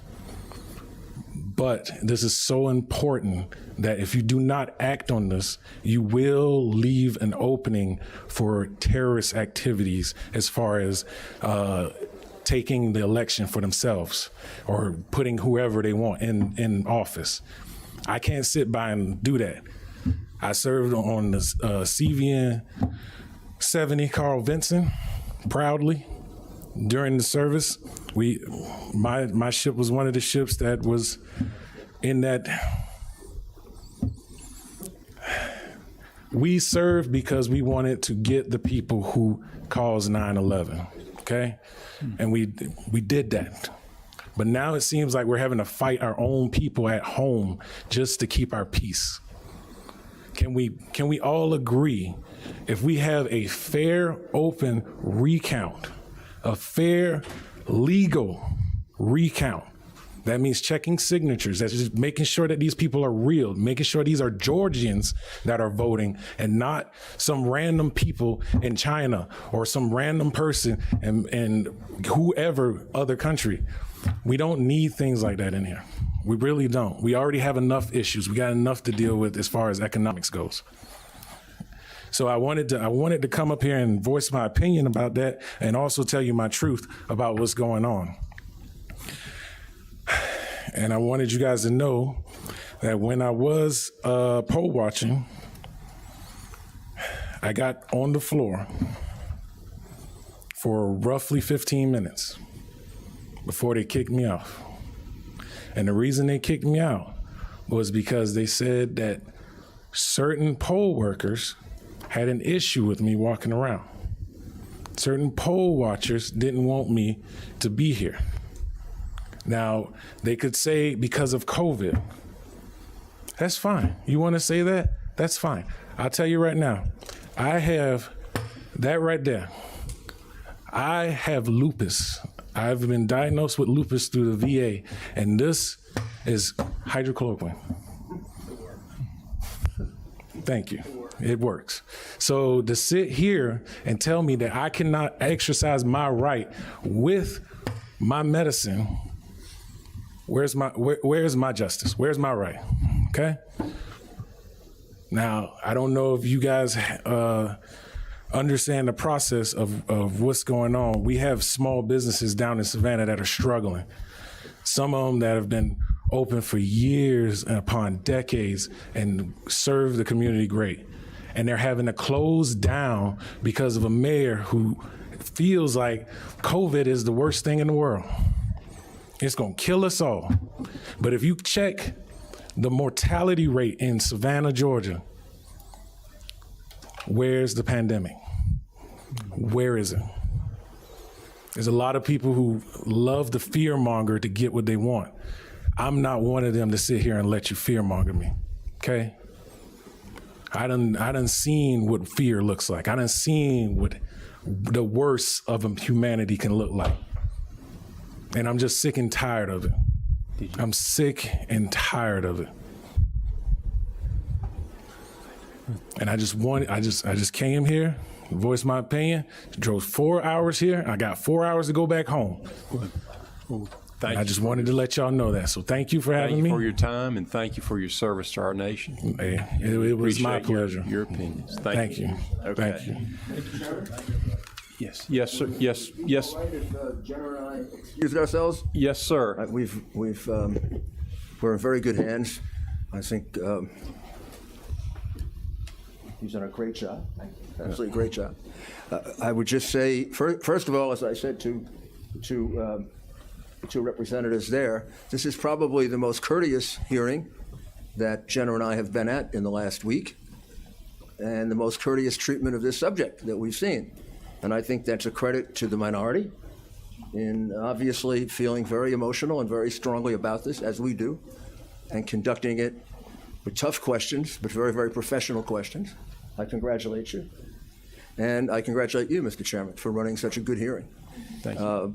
I just leave you with what the professor said. This is a terrible, terrible constitutional crisis we're in. You're not the only state affected this way.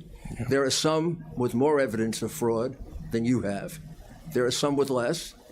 But from what I heard today, if you had hearings and made findings of fact, there's overwhelming proof of fraud. It depends on you, and it depends on your determination of credibility. You look at the ridiculous rejection rate. In 2016, you had 199,000 votes, mail-in votes, 6.4% rejection rate. 2020, you had 1,320,000, and you had no rejection, none, 0.2%. I mean, that can't be possible, except if the testimony those witnesses gave is true, that they weren't allowing Republicans to do their duty, and that constitutes fraud. You're putting ballots in that easily could be tampered with. You have 123,725 statistically invalid votes, according to Professor Ramsted's analysis. You have 96,600 votes that were mailed in, that were cast, put in the ballot box, 96,660 votes that you voted, for which there's no response, none, zero. It doesn't attach to anything. When you look at that rejection rate, and when you look at what you saw on the video, which to me was a smoking gun, powerful smoking gun, well, I don't have to be a genius to figure out what happened. And I don't have to be a genius to figure out that those votes are not legitimate votes. You don't put legitimate votes under a table. No. Wait until you throw the opposition out, and in the middle of the night, count them. We would have to be fools to think that.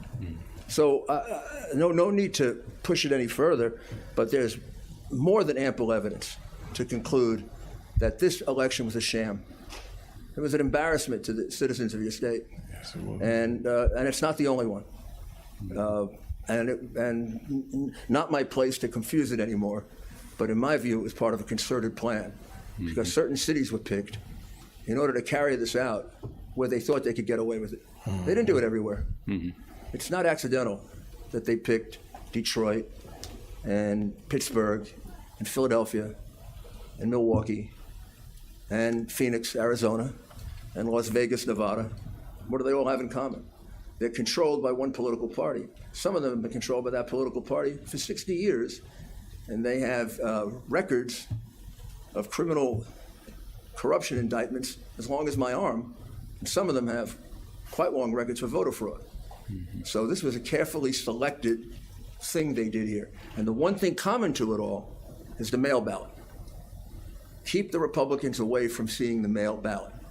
If they were not fooling around with that mail ballot, then exactly why were they putting us in corrals in Philadelphia or in Pittsburgh? Why were they keeping Republicans away from ballots here? Why were they counting them in the middle of the night if there was nothing wrong with them? You would think they'd want to show them to us. Exactly. I think it's clear. And I hope you take the advice of the professor. Whenever we've had a terrible constitutional crisis, we can always go back to one place for the answer, to our founding fathers and the Constitution. They've put the finger on you. They put the finger right on you, on the state legislatures. You're the plenary power. You don't even share it like you do the elections clause with Congress. It's yours alone. And it's because you are the body closest to the people, and you can protect us the best. And we're counting on you. Thank you. Thank you for being here. We appreciate that. Thank you so much. Thank you also, Mr. Burson, for being here. We appreciate your time. Yes, you can. Burson, yes, sir. First, I want to just thank you for your service to our country. I appreciate you being here. It took 4 hours to get here from Savannah. You probably drive like I do pretty fast. But I wanted to ask you a question. Do you believe there is voter fraud in this election on November 3rd? I believe there has been voter tampering as far as rigging goes.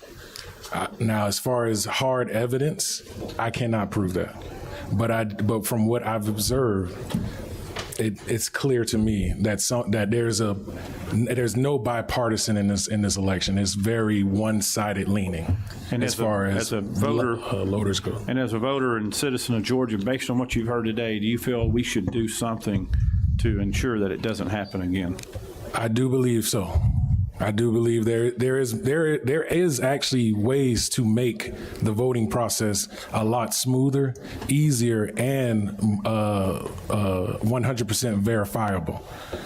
And I wish our state would try to look into that as far as that goes.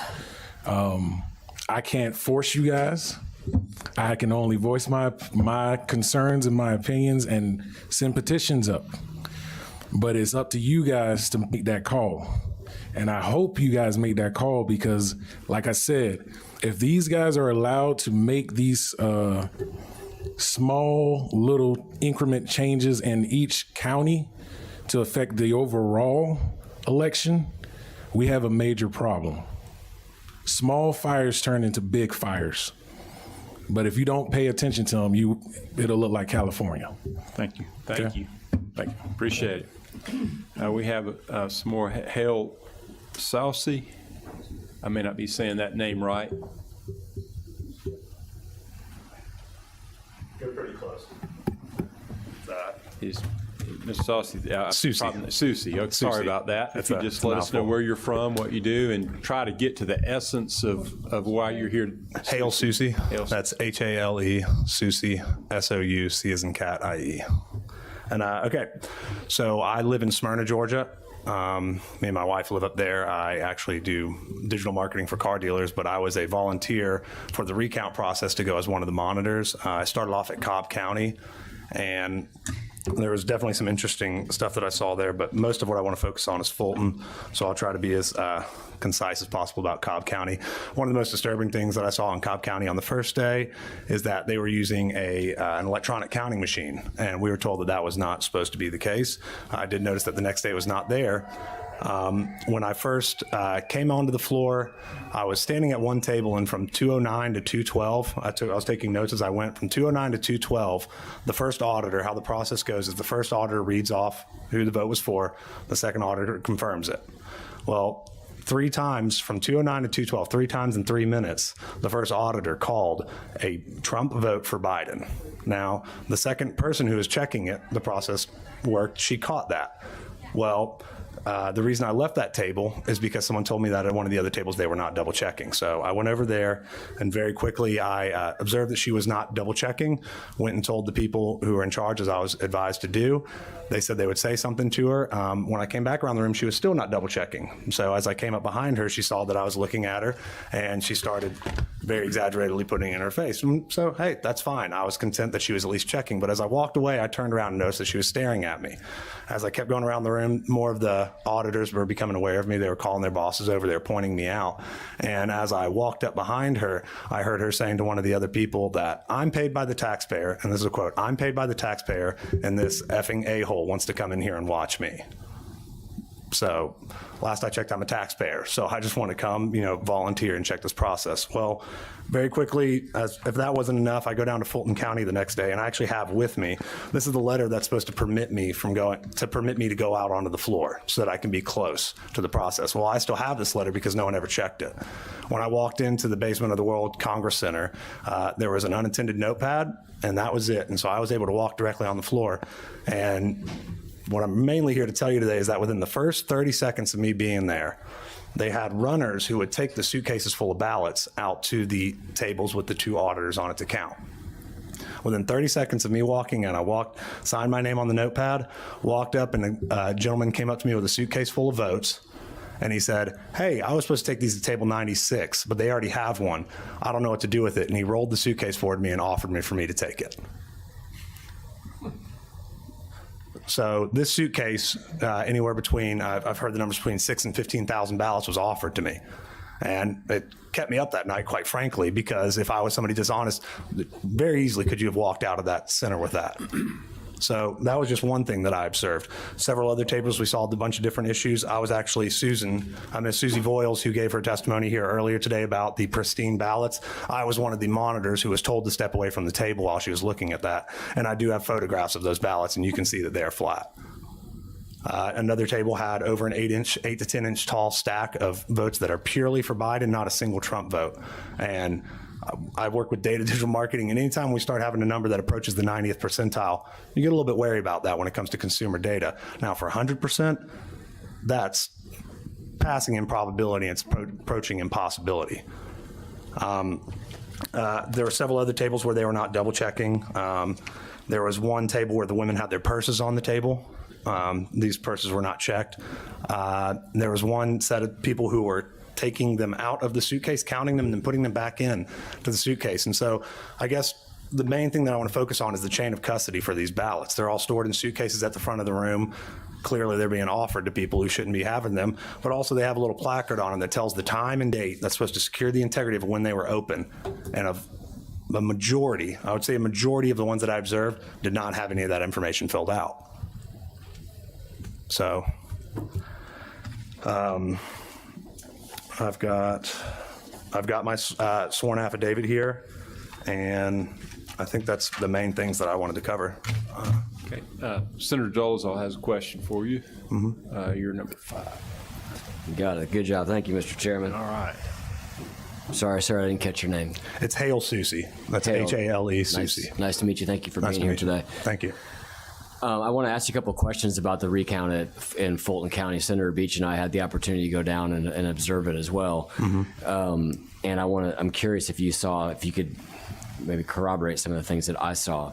How would you describe? I think the thing that struck me the most was the abject lack of security in that room. And you referenced that earlier with you basically could walk in and walk onto the floor. Absolutely. I literally saw a person. And I used to work in the music business. It reminded me of our concert type security people that, are not always awake on the job, if you will. But as you know, there's those large doors in the back of I think it was Hall B, if I remember correctly, is where the counting was taking place at the World Congress Center. And there was a person. But I noticed that there were stacks of this. We're calling them suitcases, but really they're kind of they're large rolling cases. Yeah, I've settled on suitcases. I don't know what to call them. Against the back hall, there were some up at the front. There were some behind the Arlo system, et cetera. I'm curious, in your whole time being there, you were not. You were there as an observer, not as a poll worker. Correct? Yes, that's correct. Were you ever stopped and asked who you were? Were you ever credentialed? Were you ever checked in and out? Were you ever? The only time that I had any kind of contact with people there, they asked me to step away from Susie Voiles' table. And then I did. So no one ever checked credentials. And I should have mentioned this. I apologize. That they were flipping over their piece of paper that have the batch number on them, and I asked one of the election officials, "Hey, how can I see the batch number when I'm not supposed to talk to the people?" And they said, "Well, you're not supposed to be close enough to see the batch number." So those 3 times are the only time that I ever spoke to anybody, or anybody ever spoke to me or approached me. What did you observe relative? Unpack this chain of custody issue a little bit more. You mentioned they weren't signed in, they weren't signed out.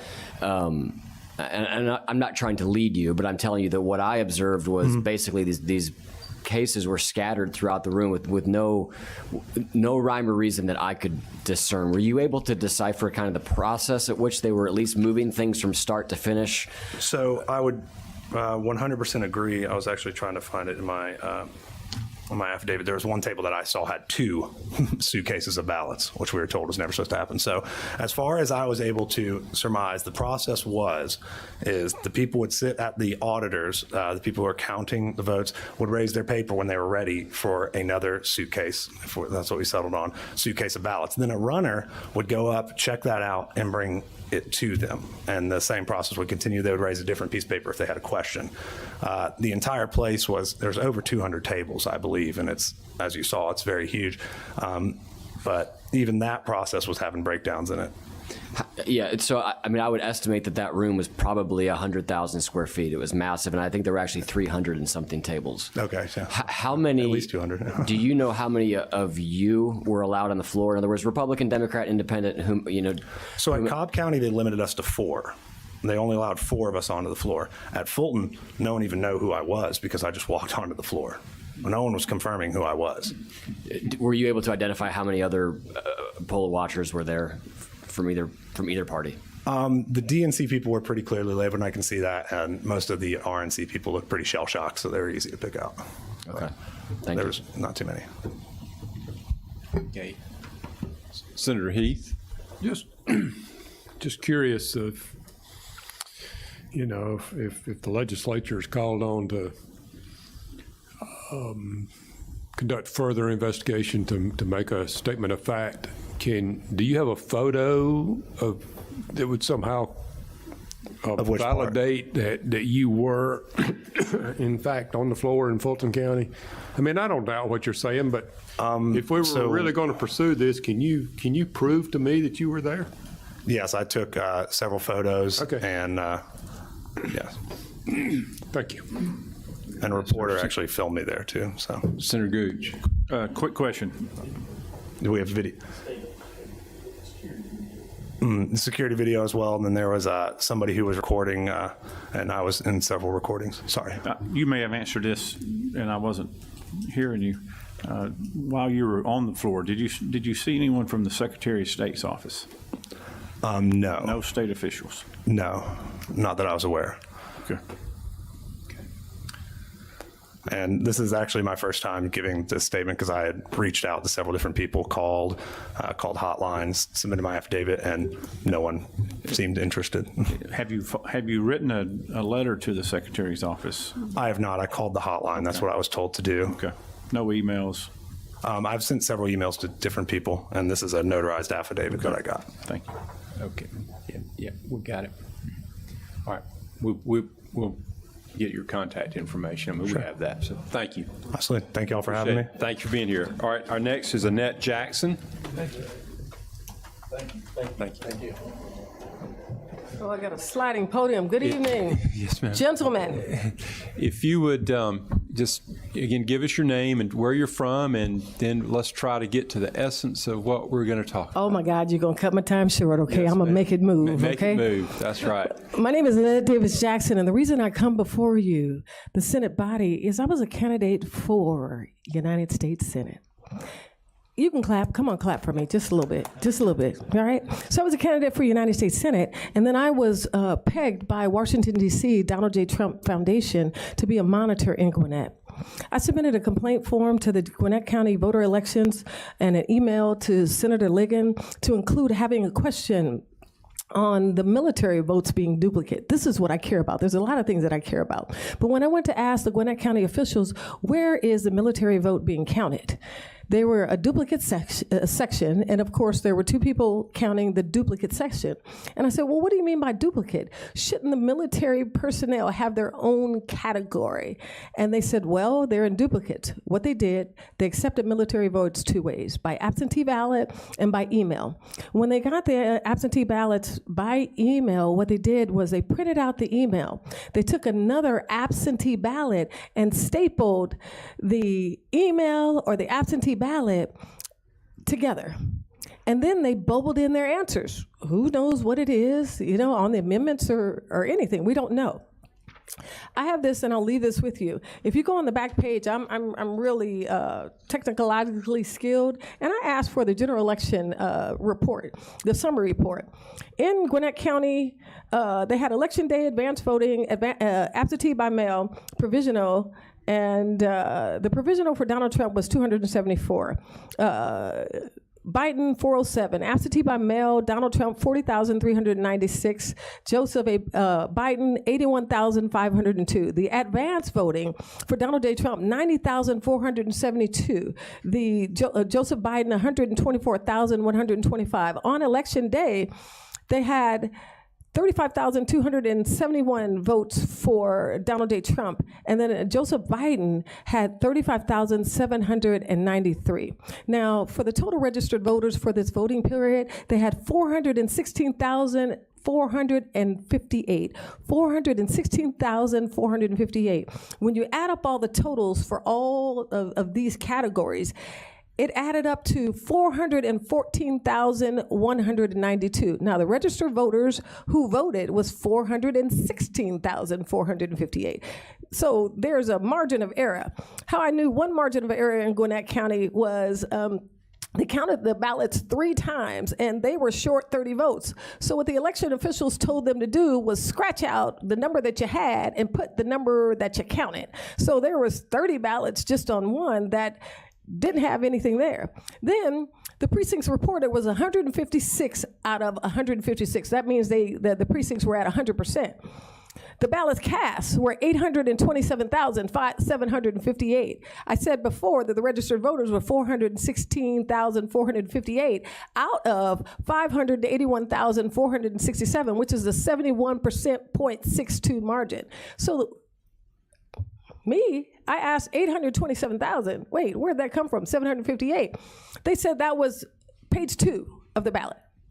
Page 2 of the ballot. So I'm like, no, there's only one ballot, but they had a second page. So you have to question that 827 and what did you count as ballots and what did you count as amendments or whatever? We have no idea. So if you go to my statement for the violations, I do consider it as being fraud, and I also supplied a copy of a report that I submitted, and I'll show you guys here. I did 2 reports.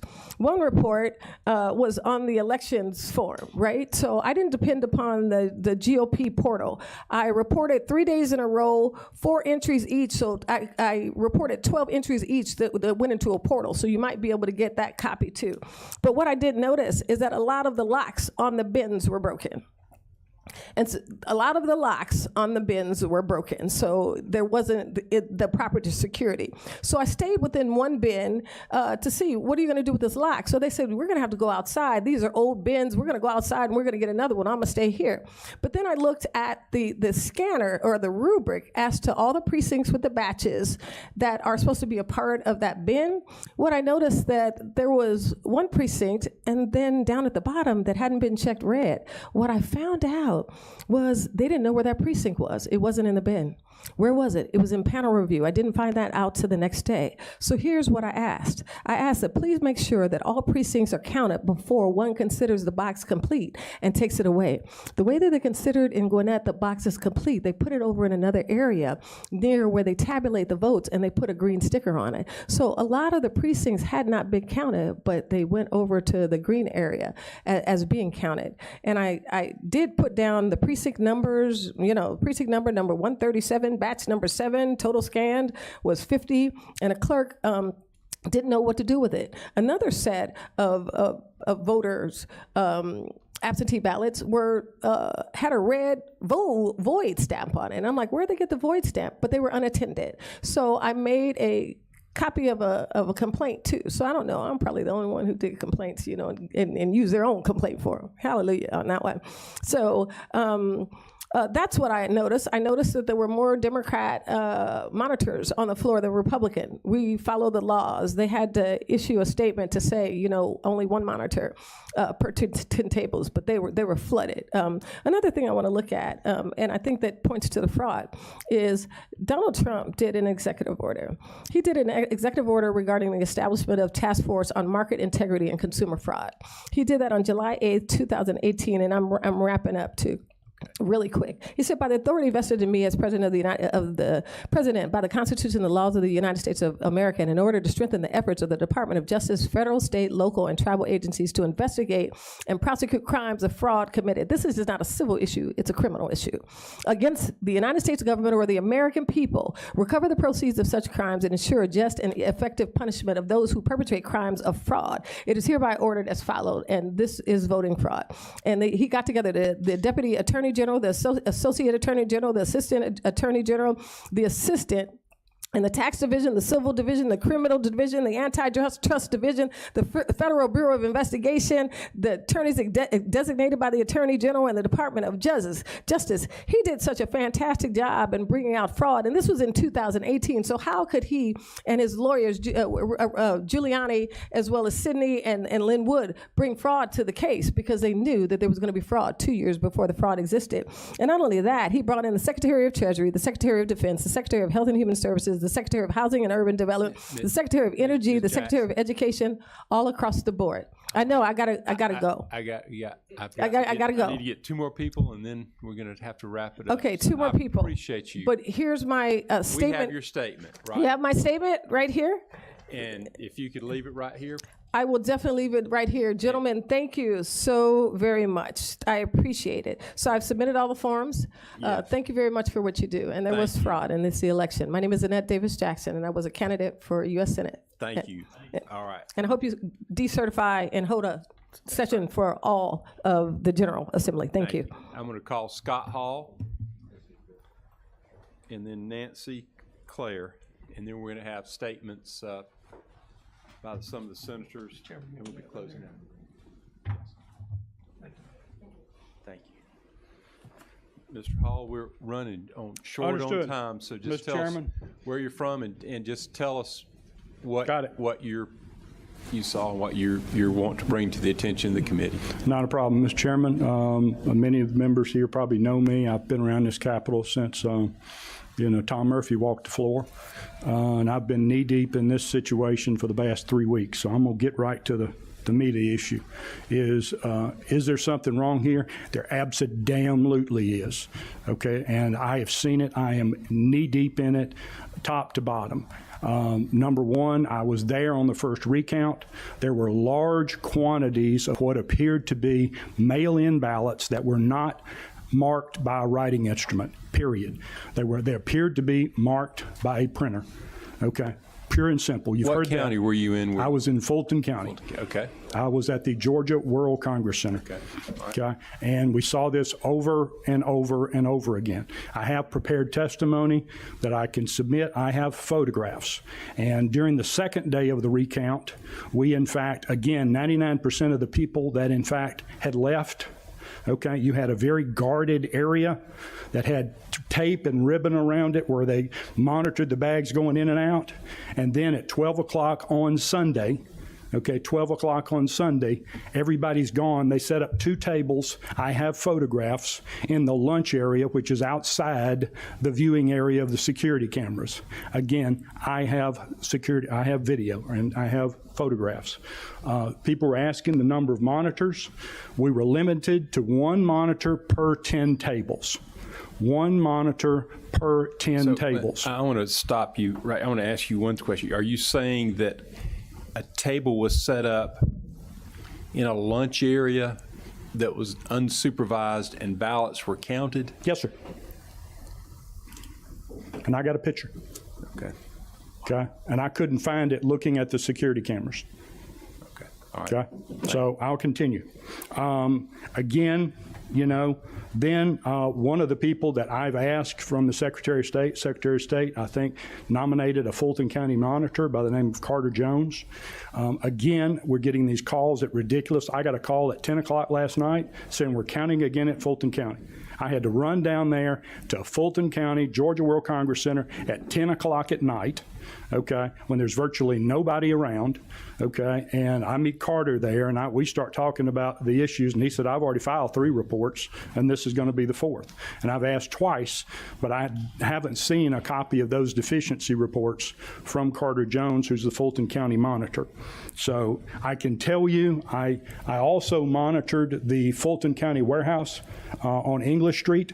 I was there. I, in fact, actually bought lunch for everybody there. Fulton County employees there were wonderful, okay? But I cannot say the same for the contractors, okay? I don't know who these people are that they brought in, okay? But they ain't from Fulton.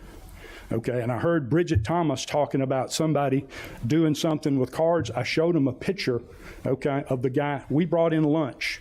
Okay, Fulton County Warehouses trying to escort me down to the lunch area.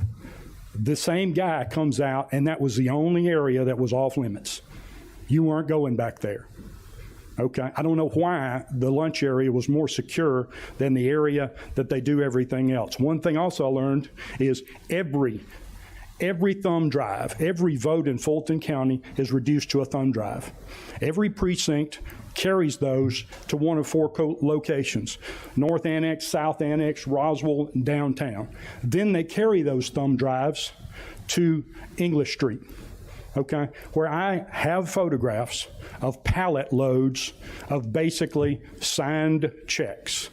Okay, pallet loads. I have the photographs. Every possible precinct. So you've got every single vote. Okay, you've got currency.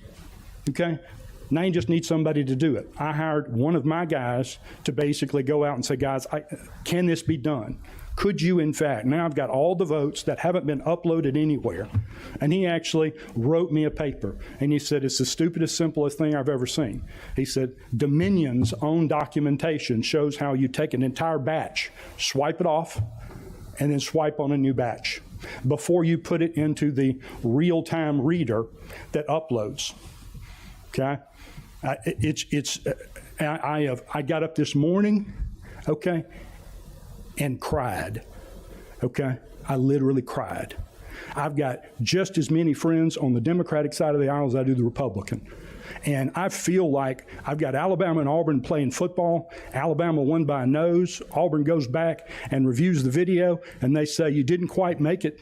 And they're saying, you're just mad because you didn't lose, or you lost. And I said, no, I think you're cheated. When in reality, somebody paid the damn referee $1 million to, in fact, call this game. Okay? I have been knee-deep in this for several weeks, and there's no question in my mind something is very wrong, and now you've got video proof. Okay? You've got video proof. And then Bridget talks about what was going on at the Georgia World Congress Center. Okay? And I see the very same guy that, in fact, tells me I can't go to the lunchroom. Okay? And then I go to the Georgia World Congress Center, and I, in fact, document a defect. There is a sea of these bags that they were so careful about having these red security tags on. Me and one other individual noticed 9 bags. 9 bags. It's in my statement. And I, in fact, called over Georgia World Congress Center security and the Fulton County, and I said, guys, I'm a monitor. I need to document this defect, period. I am in an area outside the ribboned area. They wouldn't let you take photographs. I don't know why we were so concerned about you can have a camera 7 miles away, but we can't take a photograph of a problem. I was outside the ribboned area. I told the officers, okay, I said, see all the security tags? Here's one missing, and there's several others that are missing. I'm going to document it. You know what they did? They kicked me out of the Georgia World Congress Center. Okay, I've got proof of that. Guess what? The TV station wanted to know what happened. I sent them over there. They recorded it. Me and one other did. They did not, for some reason, want me to document what I was there to document. Okay, an election bag that was missing a security tag. I ask any one of you, you put your luggage on an airplane with a lock on it and you get it on the other end, should you be suspicious? You're dead burn right you should be suspicious. So again, you know, it is breaking my heart. The more that I dig, the more that I find. Again, you know, I got friends on both sides of the aisle, and you know, this is wrong. This is very wrong. I'll be glad to take any questions, but somebody needs to get a list of those contractors. You know that one individual, I asked 3 times, is he a Dominion employee? Is he a Fulton County employee? One time, yes, he's a Dominion. Next time, he's Fulton. Well, it just so happens that he, in fact, was a Dominion employee that was recently hired by Fulton County. And that should raise flags. Thank you. We're going to take one more witness, Miss Nancy Kane. Thank you for coming, Absolutely. Mr. Hall. Thank you, John. You got his testimony? Yes, we've got it. Yeah. And if you just state your name and where you're from, and then give us a brief statement of what you Certainly. want us to know. My name is Nancy Kane, and I have lived in Georgia for 20 years. Let me just tell you, I've been an administrative assistant for many years as well, and I'm a linguist, a Spanish linguist. I volunteered to be a poll watcher, just want to say this briefly, at the general election in 2020 because I saw it as an opportunity to give back to my country. For me, as a law-abiding and naturalized citizen of the greatest country in the world, it is my duty and an honor to help ensure the integrity of our most sacred right as Americans, our right to vote. So let me just tell you, I lost my job because of COVID-19, and I saw it as an opportunity also to fully be engaged in this election and do my part. So I started working as a poll watcher at the advanced voting at the Lower Roswell Road, Marietta location. I was also a poll monitor during the processing of absentee ballots, and a poll watcher on election day. So let me just tell you what I observed briefly, and what raised flags to me that something was wrong as well. Around 10 a.m. on November 5th, I arrived at the State Farm Arena, Fulton County Board of Elections, to witness the vote counting of absentee ballots. Upon arrival, I was not asked to present my credentials, but I identified myself. I was told where to sit, and I sat on a table right in the media cameras, and everybody was right behind me. Shortly thereafter, I just noticed to my right a young man just with a paper ballot punching in the selections on the ballot on a voting machine. I go, how strange is that? Why not put it through the scanner? So I asked the supervisor, what is he doing? Can you explain to me? And he said, sure, what we're doing right now is after the military ballots or are transcribed on a proper format, or ballots that come in damaged, we try to salvage those, he says. So we're just transferring them to a new ballot, and then this is the process, this is the procedure that we're doing. So it's still very strange to me that it would not be put through a scanner, because when this young man was doing that, nobody was verifying what he was doing behind him.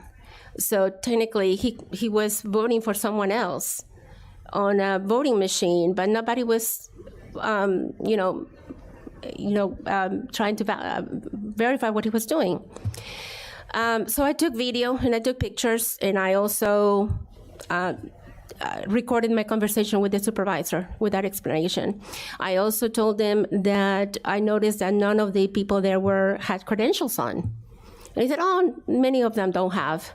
And that's my brother right there, the one that was doing the voting for someone else. It just seems so out of not following protocol to me, I left shortly thereafter when I heard that the counting was over, the counting of votes was over. So I went to DeKalb County facility. And when I got there, again, I identified myself to another poll watcher who walked me around. This was a very strange facility. All the rooms were whatever was happening there was segregated, and behind closed doors. And I saw that the poll watchers were many feet away from what was happening, not able to observe closely. And I was in the room where the scanners were and the poll watchers were, and 30 feet away. How could they possibly see what's going on? There was another table where they were duplicating the votes, the military votes. And I asked, why are you duplicating those? And I understand that some of the military votes, they vote online, so they have to be in the proper format. Okay, again, nobody was looking at that close enough, to see if they were doing it correctly. I spoke to my fellow poll watchers, and they were very frustrated that they were not able to see. An attorney for the city came to me and said, you need to move. Maybe because I was too close to where the scanners were, behind these glass doors.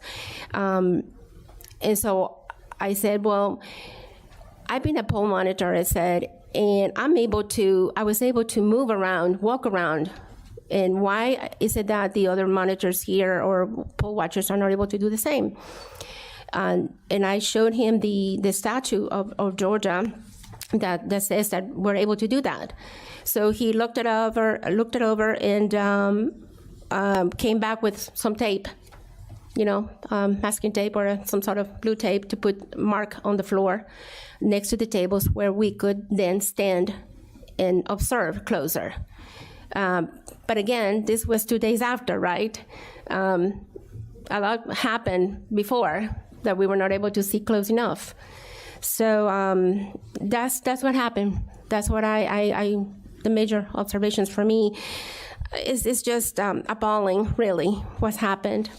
And I just want to say I'm heartbroken, hurt, appalled, angry at the level of fraud and irregularities that we are witnessing in this election, and especially ashamed that this is happening in the state of Georgia.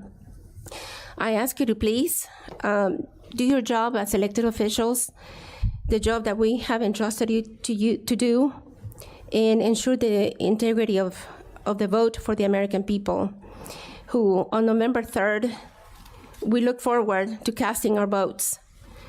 Because as of now, we feel completely disenfranchised, and it is as if our vote did not count, was nulled. And I know I speak for the 74 million Americans who voted for Donald J. Trump, the best president this country has ever had. And I'm proud of my country, and I'm speaking from my heart. And what is happening in our country is a travesty, and we cannot allow it. We cannot accept it. So thank you so much for listening to me today and to all of us.